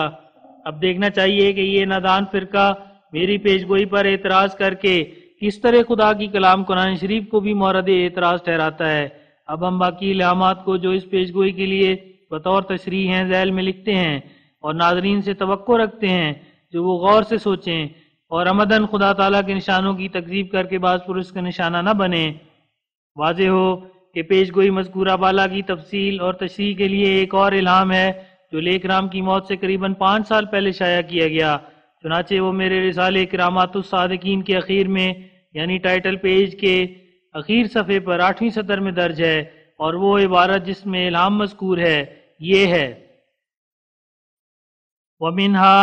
مَا وَعَدَنِي رَبِّي وَاسْتَجَابَ دُعَائِي فِي رَجُلٍ مُفْسِدٍ عَدُوِّ اللَّهِ وَرَسُولِهِ الْمُسَمَّى لِکرام الفشاوری وَأَخْبَرَنِي أَنَّهُ مِنَ الْحَالِكِينَ إِنَّهُ كَانَ يَسُبُّ نَبِيَّ اللَّهِ وَيَتَكَلَّمُ فِي شَانِهِ بِكَلِمَاتٍ خَبِيثَةٍ فَدَعَوْتُ عَلَيْهِ فَبَشَّرَنِي رَبِّي بِمَوْتِهِ فِي 6 سَنَةٍ إِنَّ فِي ذَلِكَ لَآيَةً لِلطَّالِبِينَ، یعنی میرے نشانوں میں سے جو خدا نے میری تائید میں ظاہر فرمائے وہ پیش گوئی ہے جو میری دعا قبول ہو کر ایک فساد انگیز شخص کی نسبت جو اللہ اور رسول کا دشمن تھا، جس کا نام لیک رام تھا اور پشاور کے ضلع کا رہنے والا تھا، مجھے بتلائی گئی، اور خدا نے اس کے بارے میں مجھے خبر دے کر مجھ سے وعدہ کیا کہ وہ اس کو ہلاک کرے گا۔ یہ شخص نبی صلی اللہ علیہ وسلم کو گالیاں دیا کرتا تھا اور اس کی شان میں توہین کے الفاظ بولا کرتا تھا، پس میں نے اس پر بد دعا کی اور خدا نے میری دعا قبول کر کے مجھے خوشخبری دی اور کہا کہ میں 6 برس کی میعاد میں لیک رام کو ہلاک کروں گا۔ اس پیش گوئی میں ان لوگوں کے لیے جو خدا کے طالب ہیں ایک بڑا نشان ہے، فقط تمام ہندو اور مسلمان اور عیسائی برٹش انڈیا کے رہنے والے اس بات کے گواہ ہیں، اور خود گورنمنٹ بھی گواہ ہے جس کی خدمت میں یہ عربی پیش گوئی والی کتاب بھیجی گئی تھی کہ یہ موت کی پیش گوئی جو لیک رام کی نسبت قریباً 5 سال اس کے قتل ہونے سے پہلے کی گئی تھی اور لاکھوں انسانوں میں مشہور ہو چکی تھی، اس میں بار بار اشتہارات کے ذریعے سے صاف صاف کہہ دیا تھا کہ یہ موت کسی معمولی بیماری سے نہیں ہوگی بلکہ ضرور ایک ہیبت ناک نشان کے ساتھ یعنی زخم کے ساتھ اس کا وقوع ہوگا اور دلوں کو ہلا دے گا۔ حاشیہ: یہ عبارت جو رسالہ برکات الدعا کے اخیر صفحے میں ہے کہ اس پیش گوئی کا نشان دلوں کو ہلا دے گا، اس کے یہ معنی ہے کہ اس وقت بہت شور اٹھے گا اور پیش گوئی خوفناک صورت میں ناگہانی طور پر خلاف امید ظاہر ہوگی جس سے دل کانپ جائیں گے، یعنی لیک رام کی موت دہشت ناک اور ڈراؤنی صورت پر واقع ہوگی جس سے یک دفعہ غوغا برپا ہو جائے گا اور دلوں پر چوٹ پہنچے گی۔ من ہو۔ اب دیکھو کہ یہ پیش گوئی کیسے صاف الفاظ میں بتلا رہی ہے کہ خدا نے قطعی طور پر ارادہ کیا ہے کہ لیک رام کو 6 برس کی مدت تک ہولناک طرز میں ہلاک کرے۔ اس جگہ یہ بھی یاد رکھنا چاہیے کہ جب پہلی پیش گوئی جس میں نصب اور عذاب کا لفظ ہے کی گئی تو نادان مخالفوں نے یہ اعتراض کرنا شروع کیا کہ عذاب کی پیش گوئی کیا حقیقت رکھتی ہے، عذاب تو درد سر سے بھی ہو سکتا ہے، اور ہر چند زبانی تقریروں میں انہیں کہا گیا کہ اس جگہ عذاب سے مراد موت ہی ہے، جیسا کہ نصب کا لفظ دلالت کر رہا ہے، مگر انہوں نے نہایت تعصب سے اعتراض کرنا نہ چھوڑا۔ قرآن شریف کے موقع پیش کیے گئے جہاں نوح کی قوم کی نسبت اور لوط کی قوم کی نسبت اور فرعون کی قوم کی نسبت عذاب کا ذکر تھا جس سے صریح موت مراد تھی، تب بھی انہوں نے نہ مانا۔ آخر خدا تعالیٰ کی جناب میں توجہ کی گئی کہ وہ ایک کھلے کھلے الہام سے لیک رام کی موت سے مطلع فرماوے،